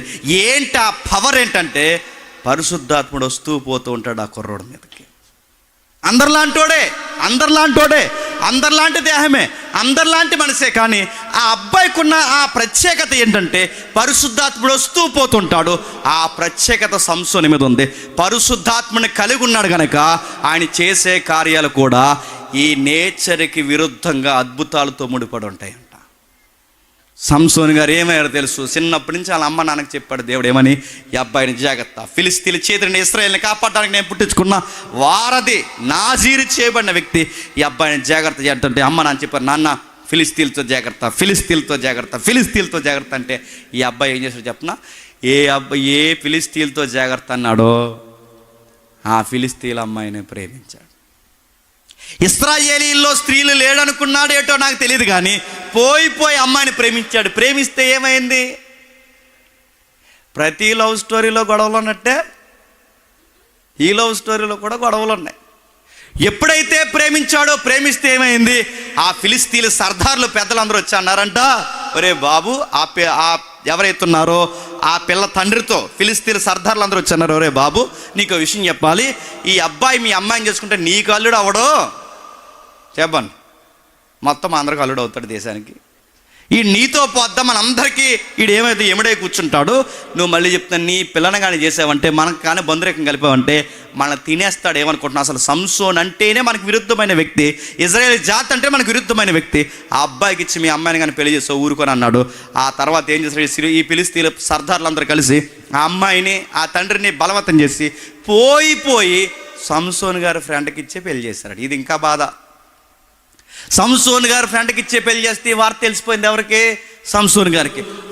మేఘాల మీద వచ్చేసాడు, కోపంతో వచ్చేసాడు. చూశాడు, ఆ కోపాన్ని ఎలా వ్యక్తీకరించాలని చూస్తే ఆ అడవిలో పొలంలో తిరుగుతున్న 300 నక్కలు పట్టుకోండి. 300 నక్కలు నిజంగానే జరిగినాయి ఇవన్నీ. 300 నక్కలు. ఒక నక్క మనకు దొరుకుతుందా? అప్పుడప్పుడు రాత్రి తుర్రుమని పోతుంటుంది అడుగుతున్నాను. అది ఒక నక్కే దొరకదు మనకు. అలాంటిది 300 నక్కలు అంటే మీరు గమనించండి, అసలు ఏ రేంజ్లో ఆయన రన్నింగ్ ఉండి ఉంటుంది, ఎలా పరిగెట్టుంటాడు. ఆ నక్కను పట్టాడు, ఈ నక్కను పట్టాడు, ఆ నక్కని ఈ నక్కన తోక ముడెట్టాడు. ఆ తోకలు 2 తోకలకు ముడెట్టి ఆ ముడి మధ్యలో నిప్పెట్టి ఆ నిప్పెట్టి కుప్పలకు తగలెట్టేశాడు. 300 నక్కల తోకలకి ముడిపెట్టి వాటి మధ్య నిప్పి పెట్టి ఆ కుప్పలు తగలడితే ఊరంతా రావాల్సిన ధాన్యం అంతా మొత్తం తగలడిపోయిందంట. అప్పుడు అన్నారు, వీడు ఇలాంటివాడనే చెప్పండి పిల్లలు చేయొద్దు అన్నాం. ఆ డిప్రెషన్ ఉన్నాడు. జాతకం యంగ్ బాయ్స్, యంగ్ లేడీస్. నిజాన్ని వేరే లెసన్ చెప్దాం అనుకున్నాను. పాస్టర్ గారు కొంచెం అన్ని విధాలుగా మోతాదు సరిపోవాలన్నారని రూట్ ఇలా తిప్పాను. అయితే సంసోన్ గారు ఎవరైతే ఉన్నారో ఆ సంసోన్ గారు లవ్ స్టోరీలో డిప్రెషన్, ఈ లవ్ ఫెయిర్లు ఉన్నాయి ఆయన, ఆ ఫెయిల్యూర్లు అలా డిప్రెషన్లో వస్తుంటే ఒక ఆవిడ కనబడింది ఆయనకి. ఎవరావిడ? జీకే పెట్టి చెప్పండి. తెలియదు. అదో లీల, అలా ఉంటుంది. అదో లీల. మా ఇంటికి వచ్చి రెస్ట్ తీసుకుందంటే ఎవరిని? సంసోన్గా. బాధల్లో ఉన్న ఆయన ఆవిడ దగ్గరికి వెళ్ళాడు. ఆ లీల అంది, నేను లవ్ చేస్తున్నాను. సంసోన్ గారు అన్నారు, నేను కూడా అన్నాడంట. ఇద్దరు మాట్లాడుకున్నారు. ఈ మధ్య సంసోన్ గారిని కవర్ చేసి కొంతమంది లెసన్ చెప్తున్నారు. వాళ్ళ మాటలు అసలు వెనకండి. ఎందుకంటే సంసోన్ గారు మిస్టేక్ చేశారు. కవర్ చేస్తున్నారు కొంతమంది, వాళ్ళ మాటలు మీరు వినకండి. బైబిల్లో భక్తులు మైనస్లో రాశారు, బైబిల్లో భక్తులు ప్లస్లో రాశారు. మైనస్గా చదవాలి, ప్లస్గా చదవాలి. మైనస్లు ప్లస్ చేసే రైట్ నీకు లేదు, నాకు లేదు. ప్లస్ మైనస్ చేసే రైట్ నీకు లేదు, నాకు లేదు. ఎందుకు 2 రాశాడంటే, ఇలాగుంటే అలా ఉంటావు, ఇలా ఉంటే ఇలా ఉంటావు. 2 రాయించాడు దేవుడు. సంసోన్ గారు ఎప్పుడైతే ఆ దెలీలా దగ్గరికి వెళ్ళాడో ఆ దెలీలా అడుగుతుందంట, నిజంగా నేనంటే మీకు ఇష్టమేనా అందంట. ఈ అబ్బాయి అన్నాడు, అదే సంసోన్ గారు చాలా ఇష్టం. అయితే నేనంటే నీకు ఇష్టమైతే కొన్ని క్వశ్చన్స్ అడుగుతాను, టకటక ఆన్సర్ చెప్పందంట. కుర్రోళ్ళు బాగా వినండి. ఆ ఆన్సర్ ఏమడుగుతుందంటే, నిజంగా నేనంటే నీకు ఇష్టమైతే నీ బలం ఎందుందో చెప్పాను. నీ బలం ఎందులో ఉందో, నీ సీక్రెట్ ఏంటి చెప్పాను. కానీ అలాంటి క్వశ్చన్స్ ఈ లవర్స్ అడిగితే ఏం చెప్తారండి? మీకు ఎన్ని ఎకరాలు ఉన్నాయంటే ఈడితే ఎంత 6 ఎకరం ఉండదు. కానీ ఈడు ఏమంటాడు చెప్పనా, ఈ 5 ఎకరాలు మాయే. అదో బిల్డప్, అదో లేలు. అక్కడ నడుతాడు. అప్పు చేసి అయిపోయి కొనేస్తాడు. చెప్పండి, అప్పు చేసి పక్కడు పడి తెచ్చేస్తాడు. ఎందుకు? ఆ పిల్ల ముందు బిల్డప్లు. ఆడి దగ్గర డబ్బులు లేకపోయినా నాన్నగారు జేబులో డబ్బులు తెచ్చేస్తుంటాడు. వాళ్ళ అమ్మ పుస్తులు అమ్మేస్తాడు. ఎందుకంటే ఆ అమ్మాయి ముందు అస్సలు తగ్గకూడదు రాయల్టీ. అందుకని ఏం చేస్తాడంటే ఇవన్నీ బిల్డప్లు ఇస్తాడు. సంసోన్ గారిని అడుగుతుంది, ఏమని అడుగుతుందంటే, నిజంగా నువ్వు నన్ను ప్రేమిస్తున్నావంటే, నిజంగా నేను ప్రేమిస్తానంటే, మళ్ళీ అడిగింది, నువ్వు నిజంగా నన్ను ప్రేమిస్తున్నావంటే, నిజంగా నేను ప్రేమిస్తున్నాను అనగానే అప్పుడు అందట, నువ్వు నిజంగా నన్ను ప్రేమిస్తే ప్రేమలో ఏముండకూడదు తెలుసా? చెప్పండి అమ్మా, చెప్పండి. సీక్రెట్స్ ఉండకూడదు. నువ్వు నా దగ్గర సీక్రెట్స్ మెయింటైన్ చేస్తున్నావు అంటే, అబ్బాయి అన్నాడంటే సంతూరు మమ్మీలాగా, నేనా అన్నాడు. నువ్వే అన్నారు. నేనేం మెయింటైన్ చేస్తాను? నువ్వే మెయింటైన్ చేస్తున్నావు. అసలు నీ ఎనర్జీ ఎందులో ఉందో నాకు ఎందుకు చెప్పలేదంటే, ఓ అదా అని ఎటకారాలు ఆడాడు. ఆ ఎటకారాలు ఆడితే అందులో ఉంది, ఇందులో ఉంది, ఇందులో ఉందని చెప్తే ఆ అమ్మాయి ఇన్ఫర్మేషన్ లీక్ చేసింది. వెంటనే సంసోన్ గారు పసిగట్టకండి, ఇది పెద్ద పోరంబోకులో ఉంది, ఈ మాట అంటున్నాను ఏమనుకోకండి. పోరంబోకు అంటే ఏంటి? పనికిరాందని గుర్తుపెట్టుకోవాలి. ఇది పెద్ద పోరంబోకులో ఉంది, నా ఇన్ఫర్మేషన్ అంతా బయటకు ఇస్తుంది, ఈ పనికిమాల దగ్గర నా నోరు కట్టుకోవాలనుకోలుగా ఈయన ఏం చేశాడు, ఇన్ఫర్మేషన్ అంతా లీక్ చేశాడు. ఆ లీక్ చేస్తే ఏం చేస్తుంది, ఈ అమ్మాయి వెళ్ళి ఆ సర్దాలు చెప్తుంది, వాళ్ళు టక వచ్చారు, మెత్త కొట్టి పంపించేశాడు ఆమె. అప్పుడు మళ్ళీ సిగ్మాలు మొహం పెట్టుకుని వచ్చి నువ్వు నా దగ్గర అబద్ధం ఆడవు అందంట. మళ్ళీ అన్నాడు, నేనా అన్నది. అవును నువ్వే, నువ్వు ఎందుకు నాకు సీక్రెట్ ఎందులో ఉంది ఎందుకు చెప్పట్లేదంటే, అది అనగానే రోజు తినేసిందంట. అలా తినేస్తుంటే నేను బుర్రపోటు వచ్చేసి తలపొడుచుకొని రెస్ట్ తీసుకుందాం అనుకుంటే, ఆ రెస్ట్ తీసుకోవడానికి ఇలా నిద్రపోవడానికి బదులు, ఈ మాట బైబిల్లో ఉంది ఉన్నదని నేను చెప్తున్నాను, ఎక్కడా ప్లేస్ లేదని తొడమే పడుకోబెట్టిందంట. తొడమే పడుకోబెట్టి ఇలా తల దువ్వి తలనొప్పుకుందా అని అడిగిందేమో మరి. అలా అడిగి అప్పుడు అంటుంది ఏమని, నీ బలం ఎంత ఉందో చెప్పాను. ఇదే ప్రశ్న అమ్మాయికి, నీ సీక్రెట్ ఏంటి, నీ సీక్రెట్ అంటే ఆ సింహాన్ని జయించిన వాడు 1000 మందిని పచ్చిదవడు ఎముకతో కొట్టగలిగిన ఈ సంసోన్ గారు అమ్మాయి ఇబ్బంది కట, నా బలం నా హెయిర్ స్టైల్లో ఉందని చెప్పాడంట. టకాటకమని 2 కటింగ్లు వేసింది, టకాటకమని శత్రులు వచ్చారు, టకాటకమని తీసుకెళ్ళి బంధించేశారు, 2 కళ్ళు పీకేశారు, తిరగల కట్టేశారు. ఆ తిరగల కట్టేసి ఇరుస్తున్నప్పుడు అప్పుడు ఆకాశం వైపు చేతులు ఎత్తి సంసోను బాధపడితే ఇలా అన్నాడు, అయ్యా దేవా తప్పు చేశాను, అభిషేకాన్ని కోల్పోయాను, నాజీర్ని వదిలేశాను, ఒక అవిశ్వాసి చేతుల్లోనే పడిపోయాను, తప్పు చేశాను ప్రభువా, మళ్ళీ నాకు అవకాశం ఈ ప్రభువాని బతిమలాడుకున్నాడు. తప్పు అయిపోయిన తండ్రి, మళ్ళీ నాకు అవకాశం ఈ శత్రువుని నేను జయిస్తానంటే ఎన్నోసార్లు బతిమలాడుకున్నాడు. కానీ గమ్మత్తేని చెప్పిన, దేవుడు 2వ అవకాశం ఇచ్చాడు. ఆ 2వ అవకాశం ఏం జరిగిందో మనకు తెలుసు. ఇటు దేవాలయం స్తంభం ఇటు ఉంది, అటు ఉంది. ఈ 2 స్తంభాల మధ్య ఉన్న ఈ 3000 మంది కూర్చున్నారు. ఆ 2 స్తంభాలని తోసేశాడు. ఆ స్తంభాలను తోసిన తర్వాత ఆ పైకప్పు కింద పడిపోయింది. 3000 మందితో సంసోను కూడా చనిపోయాడు. తమ్ముడు ఏకో ఉందా, తీసేయండి. ఆ ఎవరైతే ఉన్నారో 3000 మందితో సంసోను గారు కూడా చనిపోయారు. 2 ఇద్దరు చనిపోయిన తర్వాత సంసోను గారు అన్న చివరి మాట, ప్రభువా ఇదిగో నేను పగ తీర్చుకోవడానికి నాకు అవకాశం ఇవ్వు. గమ్మత్తేడు చెప్పిన, అంత బలశాలి వారితో పాటు చనిపోయాడు. నేను గమనించండి, అసలు సంసోను గారు ఇలా చనిపోకుండా ఉండాలి అంటే ఆయన లైఫ్లో దెలీలా ఉండకూడదు. దెలీలా ఉండకూడదంటే అంతకుముందు ఈ లవ్ స్టోరీ ఉండకూడదు. ఈ లవ్ స్టోరీ ఉండకూడదంటే నేను మరో మాట అడుగుతున్నాను, ఆయనకి ఆ బలం ఉండకూడదు. ఆ బలం ఉండడం వల్లనే ఆయనకి ఫాలోయింగ్ ఉంది. ఆ ఫాలోయింగ్ ఉండడం వల్లనే ఆయనకి ఈ లవ్ ఉంది. ఈ లవ్ ఉండడం వల్లనే ఆ లవ్ ఫెయిల్యూర్ ఉంది. ఆ ఫెయిల్యూర్ ఉండడం వల్లనే ఇప్పుడు దెలీలా వచ్చింది. దెలీలా ఉండడం వల్లనే ఈ శత్రువులు దొరికేశాడు. ఇదంతా జరగకుండా ఉండాలి అంటే సామాన్యమైన ఆ సంసోనికి, సామాన్యమైన ఆ పురుషునికి, అందరిలాంటి ఆ యవనస్తుడికి ఎందుకు దేవుడు ప్రత్యేకత ఇచ్చాడు? ఇంతగా ఆ సామాన్యుడైన వాడికి దేవుడిచ్చిన ప్రత్యేకత ఏంటంటే ఆ బలమే దేవుడిచ్చిన గొప్ప దీవెన. ఇప్పుడు ఆ దీవెన సంసోనికి ఏమైంది? శాపమైపోయింది. నా మాటలు మీకు అర్థమవుతున్నాయా? పేజ్ 3, 3వ కేసు, ఇస్కరియోతు యోధ. బాగా వినండి, రెఫరెన్స్లోకి వెళ్దాం. ఇస్కరియోతు యోధ ఎలా చనిపోయాడు? అసలు ఇస్కరియోత్ అనే ఊరి చరిత్ర మీద చదవండి. ఇస్కరియోత్ అనేది ఊరు, ఆ ఊరికి సంబంధించిన యోధ, అందుకే ఆయన పేరు ఇస్కరియోత్ యోధ. అసలు ఇస్కరియోత్ అనే ఊర్లో ఉండే ప్రజల యొక్క యాటిట్యూడ్ ఎలా ఉంటుందో చదవండి. ఇస్కరియోత్ యోధ అంటేనే ఆ ఊర్లో అడ్డగోలు జోదాలు ఎక్కువ అంట. జోదాలు ఆడతారు అందరూ, పని పాట తక్కువ, వాళ్ళకి ఎక్కడ బాధ్యత ఉండదు, భయం ఉండదు, భక్తి ఉండదు. అయినా బయట ఒక మాట చెప్తున్నా, ఇశ్రాయేల్ 12 మంది శిష్యులు ఉంటే 11 మంది శిష్యులు ఇశ్రాయేల్కి సంబంధించిన వారైతే ఒక్కడే బయటూరాడు. ఆ ఒక్కడెవరు చెప్పండి? యోధ. ఇస్కరియోతు యోధ బయటోడు. ఆ యోధ ఎవరైతే ఉన్నాడో ఆ యోధ గారు జోదాలు ఆడాడు. కానీ దేవుళ్ళలోకి వచ్చినా కానీ ఈ మనిషి మారలేదు. ముందు ఎలా ఉన్నాడో దేవుళ్ళలోకి వచ్చాక అలాగున్నాడు. ఏం చేస్తున్నాడు? ఈ జోదాలాడే అలవాటుకి ఖర్చులు ఎక్కువ కనుక ఈ ఖర్చులకి ఏం చేశాడంటే పేదోళ్ళ దగ్గర పడుతున్న సందా దొంగిలించాడట. యేసు ప్రభు ట్రెజరీ మెంబర్గా ఉండి ట్రెజరీనే వాడేశాడట. ఎంత భయం లేనోడంటే సేవను అడ్డట్టుకుని ఈ పనికి మాలిన పనులు చేయడం మొదలెట్టాడట. గమ్మత్తు చెప్పిన, వాడికి డబ్బులు సరిపోలేదనుకున్నాడు, ఏమనుకున్నాడో తెలియదు, కానీ గురువు గారినే డెడ్ సీప్గా 30 కాయిన్స్కి అమ్మేశాడట. కేవలం 30 నాణ్యాలకు అమ్మేసాడు. ఎంత సీపుగా అమ్మేడు చూడండి. చాలా దిగువ స్థాయిలో నాసిరకంగా ఆయన అమ్మేశాడు. అమ్మేసినోడు ఏమనుకున్నాడంటే, నేను అమ్మేశాను 4 దెబ్బలు కొట్టేసి వదిలేస్తారనుకోండి యేసుప్రభుని. కానీ వాడికి అర్థమైన విషయం ఏంటంటే, ఈయన కొట్టేస్తూ లేడని కాదు, వీళ్ళు ఏకంగా చంపేయడానికి ప్లాన్ చేశారు. కొరడాలతో కొట్టి సిలువేయడానికి తీసుకెళ్తున్నాడు. అప్పుడు అర్థమైంది వీడికి, ఏంటి, మా గురువుని చంపేస్తున్నాను. అప్పుడు బాధపడి ఆ కాయిన్స్ తెచ్చి అక్కడ పడేసి, ఇదేంటి మీరు ఇలా చేస్తున్నారు, ఆయన వదిలేండి అంటే వాళ్ళు అన్నారు, నీ దిక్కున కూడా చెప్పుకోరని చెప్పారట. ఆ డబ్బులు తీసేసుకున్నారు, యేసుప్రభుని తీసేసుకున్నారు. అప్పుడు ఆడు పశ్చాత్తాపానికి ఫీల్ అవుతున్నాడు, గిల్ట్ ఫీల్ అయ్యి ఆ కొండ పైకి పోయి, ఏ చేతులైతే అన్నం పెట్టాయో, ఏ మనుషుడైతే నన్ను ఆదరించాడో, ఎవరితో అయితే నేను లెక్క లేకుండా తిరిగితే నన్ను ఒక మంచివాడిగా అపోస్తులుగా మార్చాడో, అలాంటి ఆయన నేను అప్పగించిన గిల్ట్ స్టార్ట్ అయింది.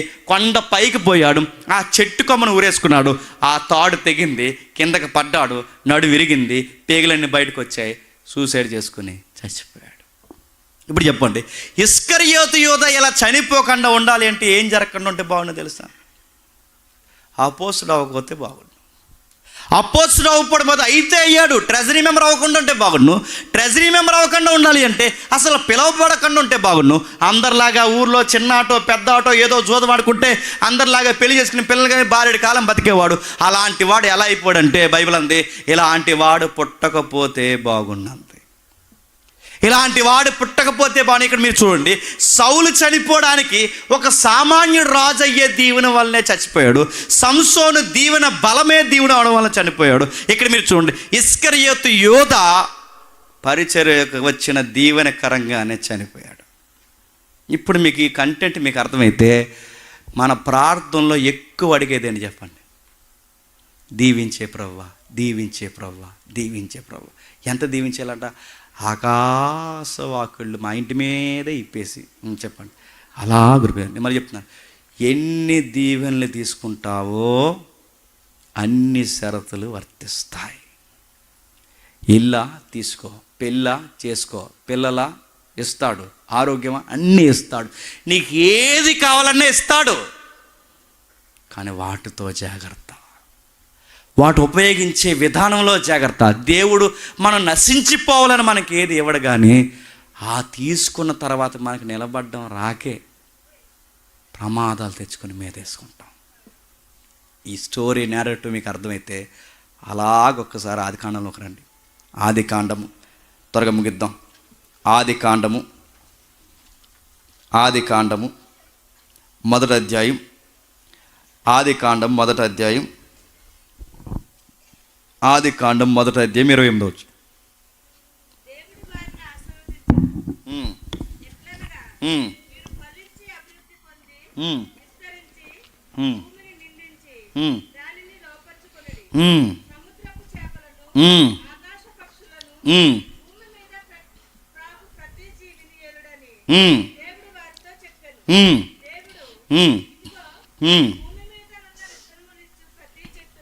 28వ వచనం. దేవుడు వారిని ఆస్వాదించిన ఎట్లనగా, మీరు ఫలించి అభివృద్ధి పొంది విస్తరించి భూమిని నిండించి దాన్ని లోబర్చుకోండి. సముద్రపు చేపలను, ఆకాశ పక్షులను, భూమి మీద ప్రాకు ప్రతి జీవిని ఏలుడనే దేవుడు వారితో చెప్పాను. ఇప్పుడు బాగానండి, ఏమర్థమవుతుందో చదువుతుంటే? భయమేసే మాట చెప్పిన, ఈ భూమి మీద మొట్టమొదటిసారి దీవెన పొందిన కుటుంబం ఎవరండి చెప్పండి? అక్కడ ఉందో చూసి చెప్పండి. ఆదామవ్వలు. ఇప్పుడు జాగ్రత్త, ఈ భూమి మీద మొట్టమొదటిసారి శాపం పొందిన కుటుంబం ఎవరండి? ఏమర్థమవుతుందండి? దీవెనే చెప్పండి, ఆశీర్వాదాలే చెప్పండి, శాపాల వెనకాల ముడిపెట్టుకుని ఉంటాయి. ఎందుకు అలా ఉన్నాయి జాగ్రత్తగా వినండి. దేవుడు వాళ్ళకి ఆశీర్వదించాడు. దేవుడు వారిని ఆశీర్వదించి, మీరు ఫలించి అభివృద్ధి పొంది భూమిని నిండించి దాన్ని లోపరుచుకుని. ఇప్పుడు చెప్పండి, ఫలించడం అంటే ఏంటి? పిల్లలకి అంటాం. పిల్లలకనే ప్రాజెక్ట్ ఎవరికి ఇచ్చాడు దేవుడు? అవ్వమ్మకి ఇచ్చాడు. నీ పని ఏంటంటే, దేవుడు అవ్వమ్మను ఆశీర్వదించాడు. ఇప్పుడు ఆశీర్వాదంలో ఏముంటుంది చెప్పండి? అకౌంటబిలిటీ, బాధ్యత, ఒక లెక్క, ఒక షరతు. అంటే దేవుడు దీవించాడు. ప్రతి దీవుల్లో ఏముంటుందంటే ఒక బాధ్యత ఉంటుంది. అవ్వమ్మని దేవుడు దీవించాడు, నువ్వు ఫలించాలి. ఇది ఆశీర్వాదమా కదా, నువ్వు ఫలించాలి, ఇది దీవెన కదా. ఇప్పుడు దేవుడు ఆదాముని అవ్వని ఆశీర్వదిస్తే, అవ్వమ్మని ఆశీర్వదిస్తే ఆశీర్వాదంలో ఏముంది? బాధ్యత ఉంది. ఇప్పుడు అవ్వమ్మ బాధ్యత ఏంటి? బిడ్డల్ని కనాలి, అది ఆమె బాధ్యత. ఆ బిడ్డల్ని పెంచాలి, అది ఆమె బాధ్యత. కుటుంబాన్ని సాకాలి, అది ఆమె బాధ్యత. ఇక్కడ మగోడ బాధ్యత కూడా ఉంది. ఆదాము బాధ్యత ఏంటంటే నువ్వు ఏలాలి, ఆయనకు నువ్వు సహకారిగా ఉండాలి, నువ్వు ఏలాలి. మగాడు అడాప్ట్ ది డిపార్ట్మెంట్గా కుటుంబాన్ని ఏలాలి, స్త్రీగా నువ్వు కుటుంబాన్ని చక్కదిద్దుతూ బిడ్డల్ని కనాలి. నువ్వు బిడ్డల్ని కనాలి, నువ్వు పాలించాలి, నువ్వు బిడ్డల్ని కనాలి, నువ్వు పాలించాలి. ఒకే దీవెనలో ఇద్దరికి ఏమన్నా చెప్పండి? బాధ్యతలు ఉన్నాయి. కానీ వీళ్ళిద్దరూ ఏం చేశారు చెప్పండి? బాధ్యత పక్కన పెట్టారు, వద్దన్న చెడు దగ్గరికి పోయారు. ఫలించి అభివృద్ధి పొంది విస్తరించమంటే వద్దన్న ఫలం దగ్గరికి పోయి ఆ దారిన పోయే సాతానుగాడు వచ్చేదో సోది చెప్తే ఆ సోదంతా ఎక్కించుకుని వద్దన్న ఫలాన్ని తిన్నారట. ఏమైంది చెప్పండి? దేవుడు ఏదైతే దీవెనగా ఇచ్చాడో ఆ దీవెన ఏమైంది? ఒక్కసారి 3వ అధ్యాయం 16వ వచనంకు రండి. అయినను స్త్రీతో నీ ప్రయాస, నీ గర్భవేదన, నీ వాంఛ నేను మిక్కిలి హెచ్చించెదను. వేదనతో పిల్లల కంటే ఇప్పుడు చెప్పండి, ఏ పిల్లలైతే ఆమెకు ఆశీర్వాదకరంగా ఉండాలో ఇప్పుడు ఆ పిల్లలు ఆమెకు ఏమవుతున్నారు చెప్పాలి? ఏ పిల్లలైతే ఆమెకు ఆశీర్వాదకరంగా ఉంటున్నారో నీ ప్రయాస, నీ గర్భవేదన, వేదనతో పిల్లలు, నీ భర్త ఎడల వాంఛ, ఏ పిల్లలైతే ఆమెకు దీవెనకరంగా ఉండాలో ఇప్పుడు ఆ పిల్లలు ఏమవుతున్నారు చెప్పండి? ఆ బిడ్డ గర్భాన పడినప్పుడు బాధ, ఆ బిడ్డ లోపల సరిగ్గా ఎదగకపోతే బాధ, ఆ ఎదుగునోడు పుడుతున్నప్పుడు తినంగా పుట్టకపోతే వేదన, ఆ పుట్టేవాడు అడ్డం తిరిగితే వేదన, ఆ పుట్టినోడు సరిగ్గా ఎదగకపోతే వేదన, ఆ ఎదుగునోడు మాట వినకపోతే వేదన. ఇప్పుడు అడుగుతున్నాను, దేవుని చేత బిడ్డలను కన్నవారందరూ బాధ్యత మర్చిపోయినందుకు కలిసి రావాల్సిన పిల్లలు ఏమవుతున్నారు చెప్పండి? సంఘటమే కూర్చుంటున్నారు. గుర్తుపెట్టుకోండి, మీరు లక్షల రూపాయలు పోగేసి మీ పిల్లల్ని చదివిస్తారు. అంతకాలు ఇంటర్మీడియట్ దాటాక అన్నారట, మమ్మీ డాడీ మీరు మా ప్రగాఢమైన ప్రేమకు అడ్డొచ్చారంటే మీ మీద కేసు ఎడతామన్నారట. అందుకు మీరు 25 లక్షలు చదివించారు వాళ్ళని. నా మాటలు అర్థమవుతున్నాయి? ఎందుకు అలా తయారవుతున్నారు? శాపమదే. ఏ బిడ్డలైతే దేవుడు ఆశీర్వాదకరంగా ఇచ్చాడో ఆ బిడ్డల్ని ఏ రోజన్నా సండే స్కూల్లో కూర్చోబెట్టావా? ఏ రోజన్నా యూత్ క్లాస్కి పంపించావా? ఏ రోజన్నా నువ్వు కానీ వాళ్ళు కానీ వచ్చి ఆరాధనలో కూర్చున్నారా? ఏమీ చేయకుండా బిడ్డలు లేనంత కాలం బిడ్డలు లేరు అని ఏడ్చారు. ఆ బిడ్డలు వచ్చిన తర్వాత ఆ బిడ్డలు వంక పెట్టుకునే మానేస్తావు. ఆ బిడ్డలను దేవుని మాటకు అందకుండా ఎదవగారం పెట్టి పెంచో. ఇప్పుడు ఆ దేవుడిచ్చిన ఆరాధన కార్యమైన ఆ బిడ్డలే నీకేమైపోయారు చెప్పు? శాపమైపోయారు. అవ్వమ్మకి ఏమేరు చెప్పండి? పెద్దోడేమో అంతకుడయ్యాడు, చిన్నోడేమో హత్యకు గురయ్యాడు. ఏమి సాధించింది అవ్వమ్మ చెప్పండి? అసలు 1వ అధ్యాయంలో దేవుడు ఇచ్చింది ఏంటి? 3వ అధ్యాయంలో జరుగుతున్నది ఏంటి? అసలు దేవుడు అవ్వమ్మని ఎలా ఉండాలనుకున్నాడు? ఫలభరితంగా ఉండాలని అవ్వమ్మని ఇస్తే ఆ ఫలాలు సరిగ్గా దించకపోయేసరికి దేవుని బాధ్యతను పక్కన పెట్టి ఆ ఫలములు ఎప్పుడైతే తిన్నాదో చివరికి ఆమె ఏమైందో తెలుసా? పెద్దోడిని అంతకుని చేసింది, చిన్నోడిని చెప్పండి హత్యకు గురవడానికి కళ్ళతో చూసుకోవాల్సి వచ్చింది. ఏమి సాధించింది చెప్పండి? ఇంకా రాస్తున్నారు చూడండి, నీ భర్త ఎడల నీకు వేదనతో పిల్లల కంటావు. నిజంగా అడుగుతున్నాను, ఈరోజు పిల్లల వల్ల వేదన ఉందా లేదా? లేదు. కంటికి రెప్పలాన్ని పెంచి రొమ్ములు పాలన్నీ పిసికి వాడికి పట్టించి వాడిని గుండెల మీద ఆడించి వాడిని నిద్రపోకపోతే తెల్లవారులు మనం మెలుగుగుండి వాడు ఇది పోస్తే అవి శుభ్రం చేసి వాడి బట్టలు మాసిపోకుండా మన బట్టలు మాసిపోయినా పర్లేదని ఆడి ముక్కంట కారేది చెవంట కారేది అంతా మన ఒంటికి దురుచుకుని వాళ్ళని పెద్దోళ్ళని చేస్తే ఆడు ఎదిగిన తర్వాత ఆడికి పెళ్లి చేస్తే ఆ పిల్ల ఈడు కలిసి వీళ్ళిద్దరు కలిసి వీళ్ళకి మంచం బయట వేశారంట. వేదన.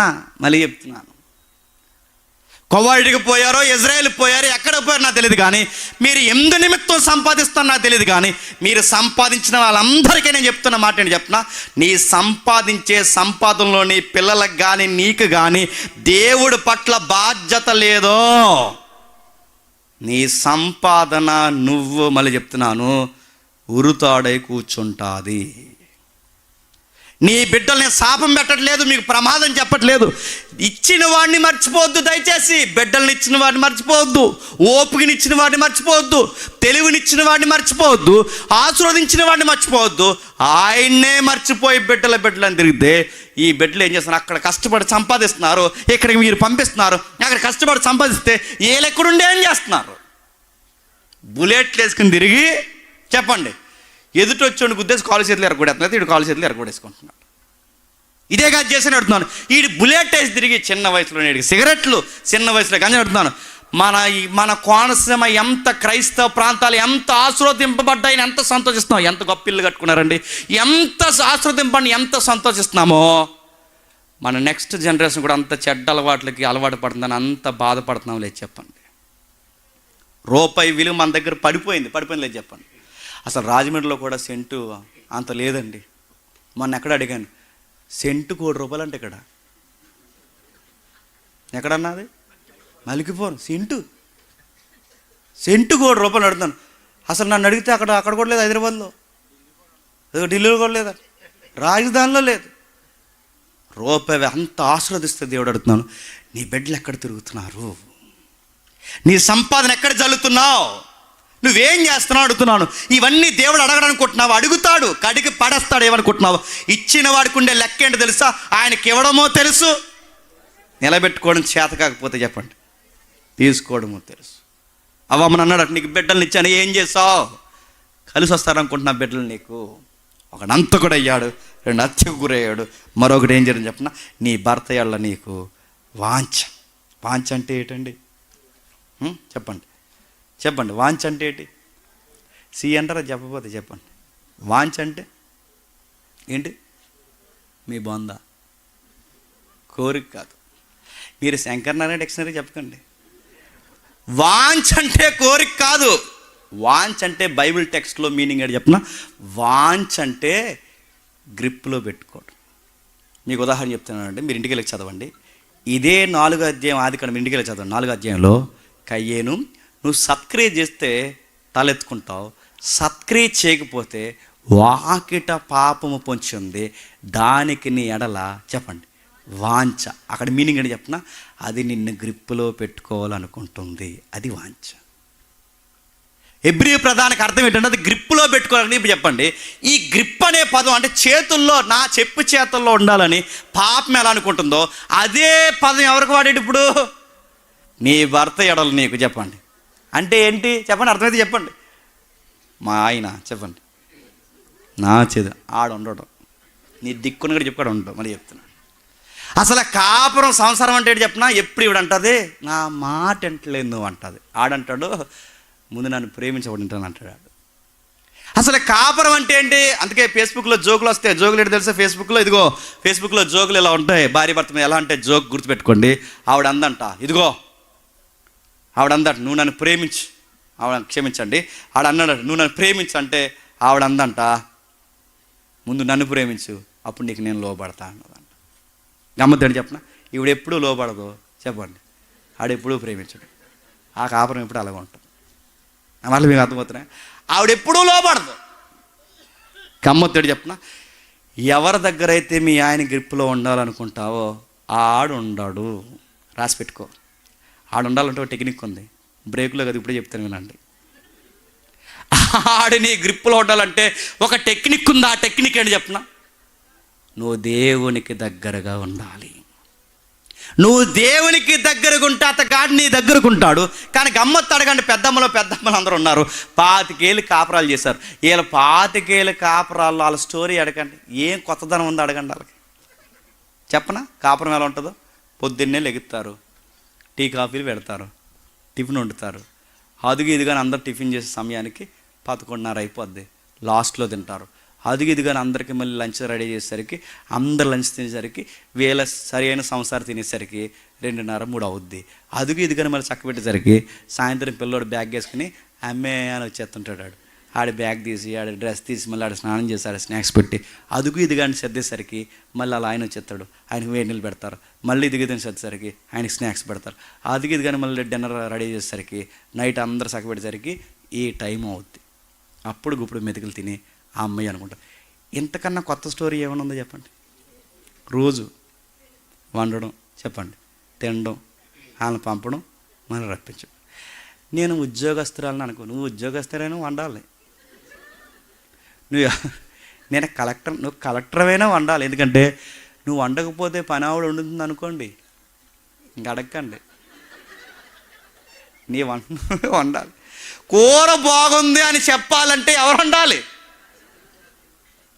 నువ్వు కాకుండా ఆవిడ వండింది అనుకోండి, కర్రీ సూపర్ అన్నాడు అనుకోండి, ఎలా ఉంటుంది చెప్పండి? నిప్పులు ఇంక నీ కాపురంలో అని చెప్తున్నాను.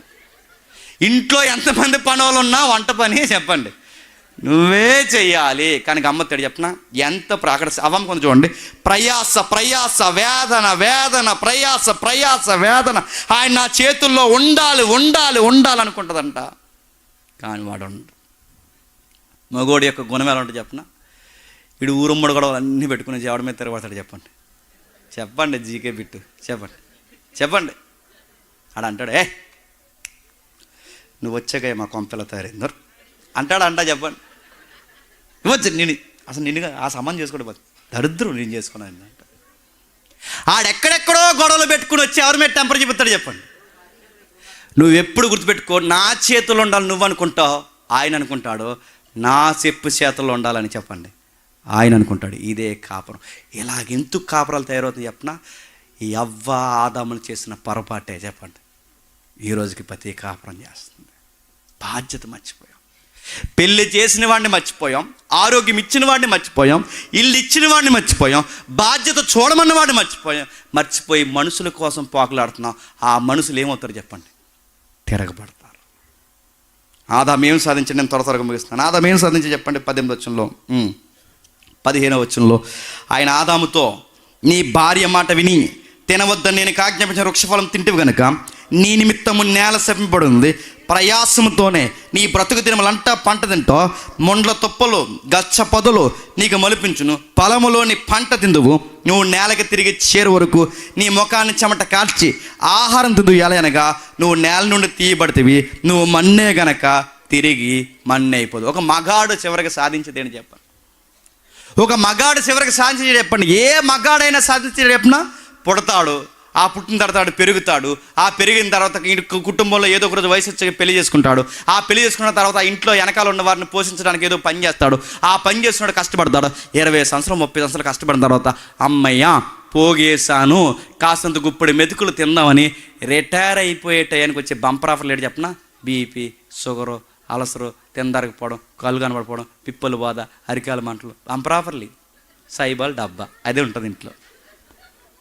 చివరికి ఇంత సాధించేస్తాను అడుగుతున్నా, ఒక ఎంప్లాయీగా చెప్తున్నాను, ఇంత కష్టపడి 35 సంవత్సరాలు సర్వీస్ చేసిన తర్వాత రిటైర్ అయ్యే టయానికి వచ్చే ఆఫర్లు ఏంటో తెలుసా, హెల్త్ ప్రాబ్లమ్స్.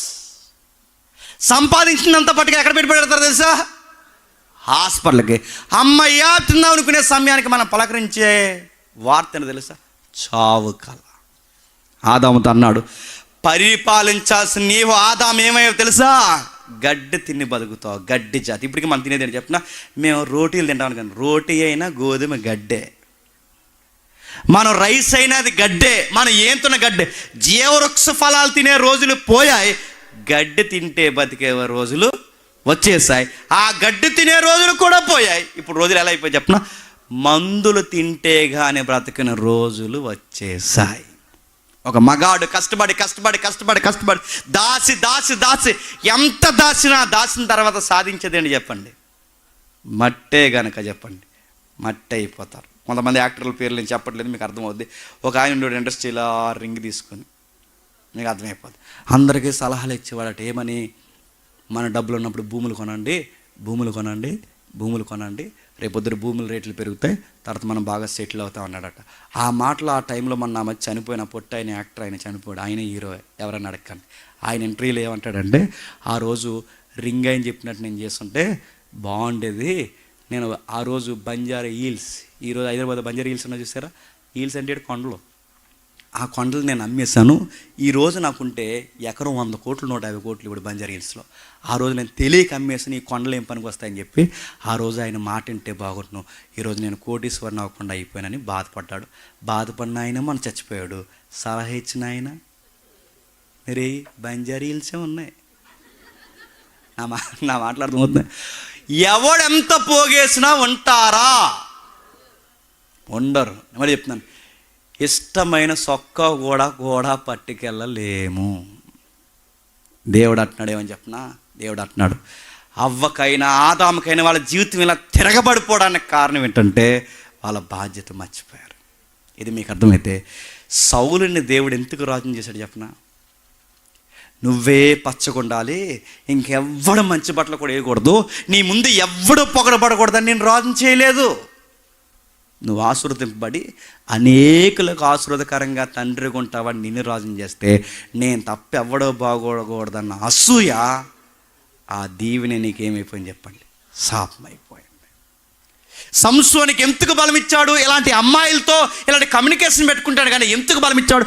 ఫిలిస్తీన్ల ఏగ కూడా ఇశ్రాయేలు మీద ఆలకూడదని ఆయన న్యాయాధిపతికున్న ఆయనకి బలం ఇస్తే సంసోను గారు ఎలాంటి వాటికి బలాన్ని ఉపయోగిస్తే ఏమయ్యాడు చెప్పండి? స్తంభాలు కూర్చుకొని చచ్చిపోవాల్సి వచ్చింది. ఇస్కరియోతు యోధాని పరిచారకుడిగా, నాయకుడిగా, ట్రెజరీ మెంబర్గా దేవుడు ఎందుకు మార్చాడంటే సేవలో, అపోస్తుల్లో దేవుని తరపున ఆశీర్వాదకరంగా ఉంటావని దేవుడు నేను సేవకుని చేస్తే ఆ సేవని అడ్డట్టుకుని డబ్బులు దొంగిలిస్తున్నావంటే ఏమైపోయాడు? నశించిపోయాడు. ఇది మీకు అర్థమైతే నేను చెప్తున్నాను. నీకు ఇల్లు ఇచ్చాడా? ఇల్లు ఇచ్చినప్పుడు ఏం చేయాలి? నీకు ఆరోగ్యం ఇచ్చాడు, ఆరోగ్యం ఇచ్చినప్పుడు ఏం చేయాలి? నీకు ఉద్యోగం ఇచ్చాడు, ఉద్యోగం ఇచ్చినప్పుడు ఏం చేయాలి? దేవా నాకు ఈ ఆరోగ్యం ఉంది. చాలామందికి కోట్ల రూపాయలు ఉన్నా రోజు హాస్పిటల్కి పోతున్నారు, కానీ నేను ఏం తిన్నా నాకు అరుగుతుంది. చక్కటి ఆరోగ్యం నాకు ఇచ్చావు, నా ఆరోగ్యాన్ని బట్టి నేను స్తుతిస్తున్నాను ప్రభువా అంటే నువ్వు బాధ్యతగా ఉన్నట్టు. అలా కాకుండా మనం ఏం చేస్తాం చెప్పినా, ఈ ఆరోగ్యం చూసి నేను అన్నాడట, రా తాగేస్తాను రా అన్నాడట. రా ఇటీ రా అంటే నీళ్ళు కలపడండి, అది ఎవరు చెప్తున్నారు? పెళ్ళయింది లేదా ఆయనకి? సారీ సార్, పెద్ద సీనియర్ సిటిజన్ అడుగుతున్నాను. రా అంటే నీళ్ళు కలపకుండా తాగా. నీకు ఆరోగ్యం ఇచ్చాడు, నువ్వు కాయెత్తేస్తే ఏమవుతావు? ఆరోగ్యం చూసుకుని ముడిచిపోయి కాయెత్తావు. ఇప్పుడు ఈ రా తాగేస్తావు. ఈ రా వల్ల పేగులన్నీ యాసిడ్ చేత కలుషితమైపోతాయి. చివరి తీసుకెళ్తారు, లోపల ఎక్కడో ఏదో క్యాన్సర్ ఫామ్ అవుతుంది. ఆ తీసుకెళ్ళి నేను హాస్పిటల్ మంచమే పడతారు. ప్రైవేట్ హాస్పిటల్ చేతులు ఎత్తేస్తాయి. నేను చూస్తూ చంపుకోలేరు కనుక తీసుకెళ్ళి గవర్నమెంట్ హాస్పిటల్ పడేస్తారు. ఆ గవర్నమెంట్ హాస్పిటల్ మంచాలు ఎలా ఉంటాయి చెప్పండి? వాసన, ఈగలు, అక్కడే బాత్రూంలో. ఆ టైంలో నీకు గుర్తొస్తుంది నువ్వెందుకు ఎలా అయిపోయావు చెప్పనా? నీకు దేవుడిచ్చిన ఆరోగ్యంతో ఎటకారం ఆడావు. ఆ ఆరోగ్యాన్ని నిలబెట్టుకోండి నీకు రాలేదు, దానితో అడ్డగోలు తాగుళ్ళు తాగావు. ఇప్పుడు ఆరోగ్యమే నీకేమైపోయింది చెప్పు? శాపమైపోయింది. నీకు ఇల్లు ఇచ్చాడు, ఏం చేయాలి? ఇల్లు ఇచ్చినప్పుడు ఏం చేయాలి? ఆ ఇల్లు ఇచ్చినప్పుడు దేవుని స్తుతించాలి. ఆ గోడ పట్టుకున్నప్పుడు దేవుని, ఎందుకంటే చాలామందికి ఈ ఇల్లులు కూడా లేవు ప్రభువా, ఈ వాకులు కూడా లేదు ప్రభువా, నన్ను దీవించావు, నాకు చక్కటి గృహాన్ని. చాలా కాకుండా ఆ ఇంట్లోకి వెళ్ళి టీవీ సెట్ ఎదురుగా పెట్టుకుని చైర్ మీద చైరేసి థమ్సప్లో ఏదో కలిపి ఐస్ ముక్కలు తయారు అన్నావు అనుకుని నేను ఏం చేస్తాడు చెప్పు? అదే లాస్ట్ ముక్క. ఇంక నీకు నిన్ను నీ ఇల్లుని ఏం చేస్తాడు చెప్పు? నీకు ఇల్లు ఎందుకు ఇచ్చాడు? ఆ ఇంట్లో ఇలాంటి తుంటర పనులు చేస్తావనా? నీకెందుకు ఇల్లు ఇచ్చాడు? నీకెందుకు వాకులు ఇచ్చాడు? నువ్వు ఇలాంటి లగ్జరీ చేసి ఇలాంటి పాపాన్ని రాయల్గా చేస్తావన్నా కాదుగా. అదే ఇల్లుతో అప్పులతో కూర్చోబెట్టేస్తాడేమనుకుంటున్నావు? నీకు ఆరోగ్యం ఇచ్చినా ఆయనకి బాధ్యతగా ఉంటావని, నీకు ఇల్లు ఇచ్చినా ఆయనకి బాధ్యతగా ఉంటావని. నీకు ఉద్యోగం ఇచ్చాడు, ఎందుకు ఇచ్చాడు ఉద్యోగం? 1వ తారీఖు జీతం అందుకుంటే చాలామందికి టైంకి ఈఎంఐలు కట్టలేకపోతున్నారు ప్రభువా, చాలామందికి టయానికి భోజనం లేదు ప్రభువా, నా బిడ్డలు నేను గుప్పడి మెతుకులు తింటున్నాం, నాకు 1వ తారీఖు కల్లా ఈ ఉద్యోగాన్ని ఇచ్చి జీతం ఇస్తున్నాం ప్రభువా అని దేవుని స్తుతించాలి. కానీ మనం ఏం చేస్తాం చెప్పండి? ఆ ఉద్యోగం వచ్చాక ఈడు అన్నాడట, మీరు అలా వచ్చానరా చెప్పండి, నేను ఎలా వచ్చేస్తాను ఎక్కడికి? పార్టీకి. ఈ పార్టీ పెట్టుకుని మా ఊళ్ళో ఒకటే ఈ పార్టీ పెట్టుకుని తాగాడట. ఆ తాగి ఉద్యోగస్తుడు తాగొచ్చి ఈ తాగుడు ఎక్కువైపోయి ఈడు 1వ తారీఖు వచ్చేసరికి జీతాలతో ఈడు తాగుబోతు పార్టీలు ఇస్తే ఆ తాగేసి వస్తున్నప్పుడు ఈడు బండి తోలుతున్నప్పుడు రోడ్డు నున్నగా ఉందనుకోండి, ఏంటి ఎందుకది గోదావరి, ఆ గోదావరిలో పోనేసి చచ్చిపోయాడు. ఈ మనిషి ఇలా చనిపోవడానికి కారణం ఏంటి చెప్తున్నా? వీడి జీతమే వీడికి పార్టీ అయింది, ఈ పార్టీయే వీడికి ఉరైంది. అసలు వీడికి జాబే లేకపోతే ఈ సావు వస్తుందా? నీకేం అర్థమవుతుంది చెప్పండి ఈ స్టడీలన్నీ మీరు చేస్తుంటే? దేవుడు ఏవో మనకిస్తున్నాడు, అవి మనం కాపాడుకోవడం రావటం లేదు. అవే మన మెళ్ళకి ఏమవుతున్నాయి చెప్పండి? ఉరుతాడు అవుతుంది. ఇప్పుడు నాకు సేవ ఇచ్చాడు, ఈ సేవను నేను నమ్మకంగా చేయాలి. చెల్లెలికి స్వరం ఇచ్చాడు, ఆ స్వరాన్ని నమ్మకంగా వాడాలి. ఇక్కడ ఈ కాపర్ నిలబెట్టాడు, ఈ కాపర్ నమ్మకంగా ఈ సంఘాన్ని నడిపించాలి. దీన్ని అడ్డగోలుగా ఉపయోగించాము ఏమవుతుంది చెప్పండి?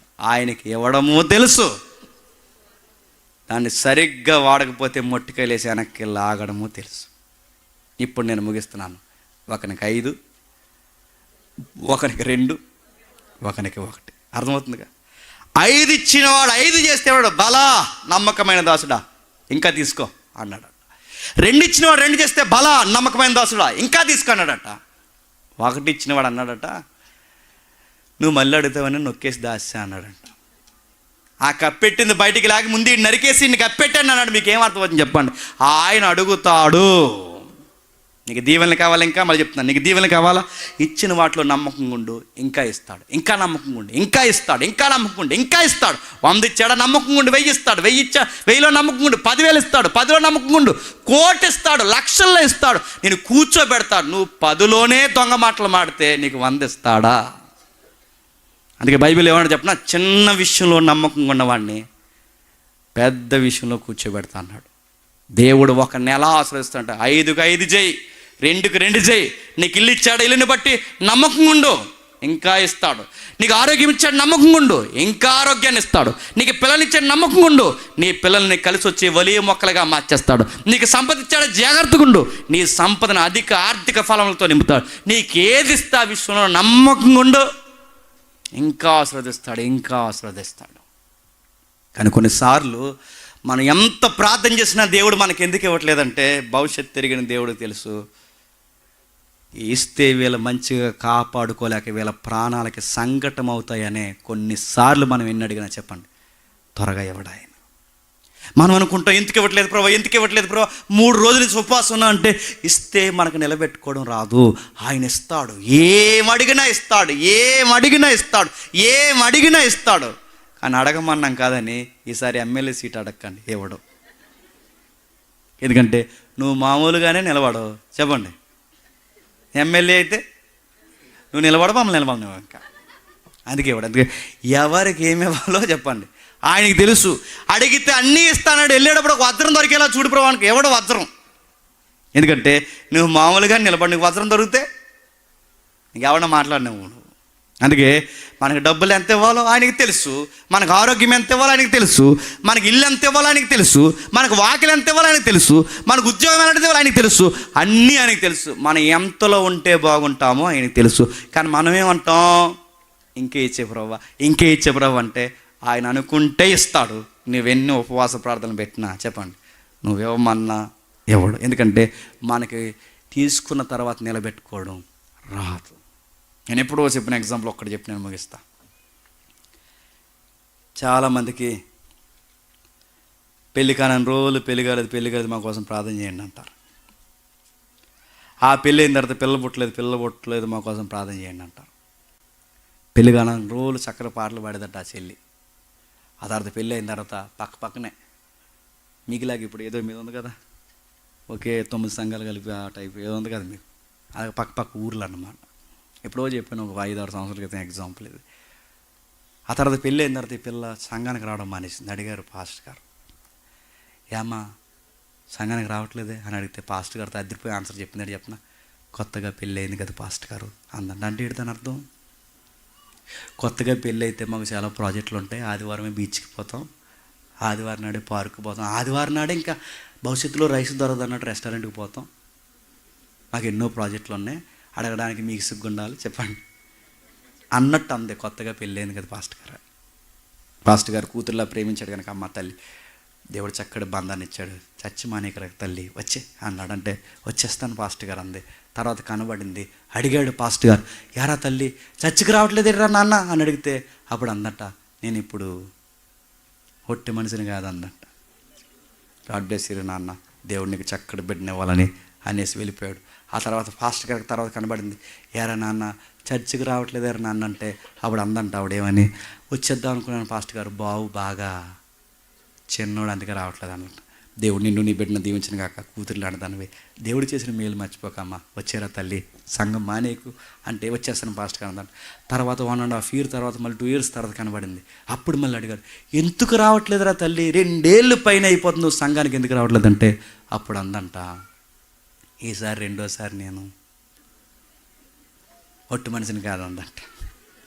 అప్పుడు పాస్టర్ గారు సిరెత్తిపోయి ఇలాంటి ఆయన అన్నాడంట, నీకు దేవుడు పెళ్ళి అనవసరంగా చేశాడే నీకు అన్నాడట.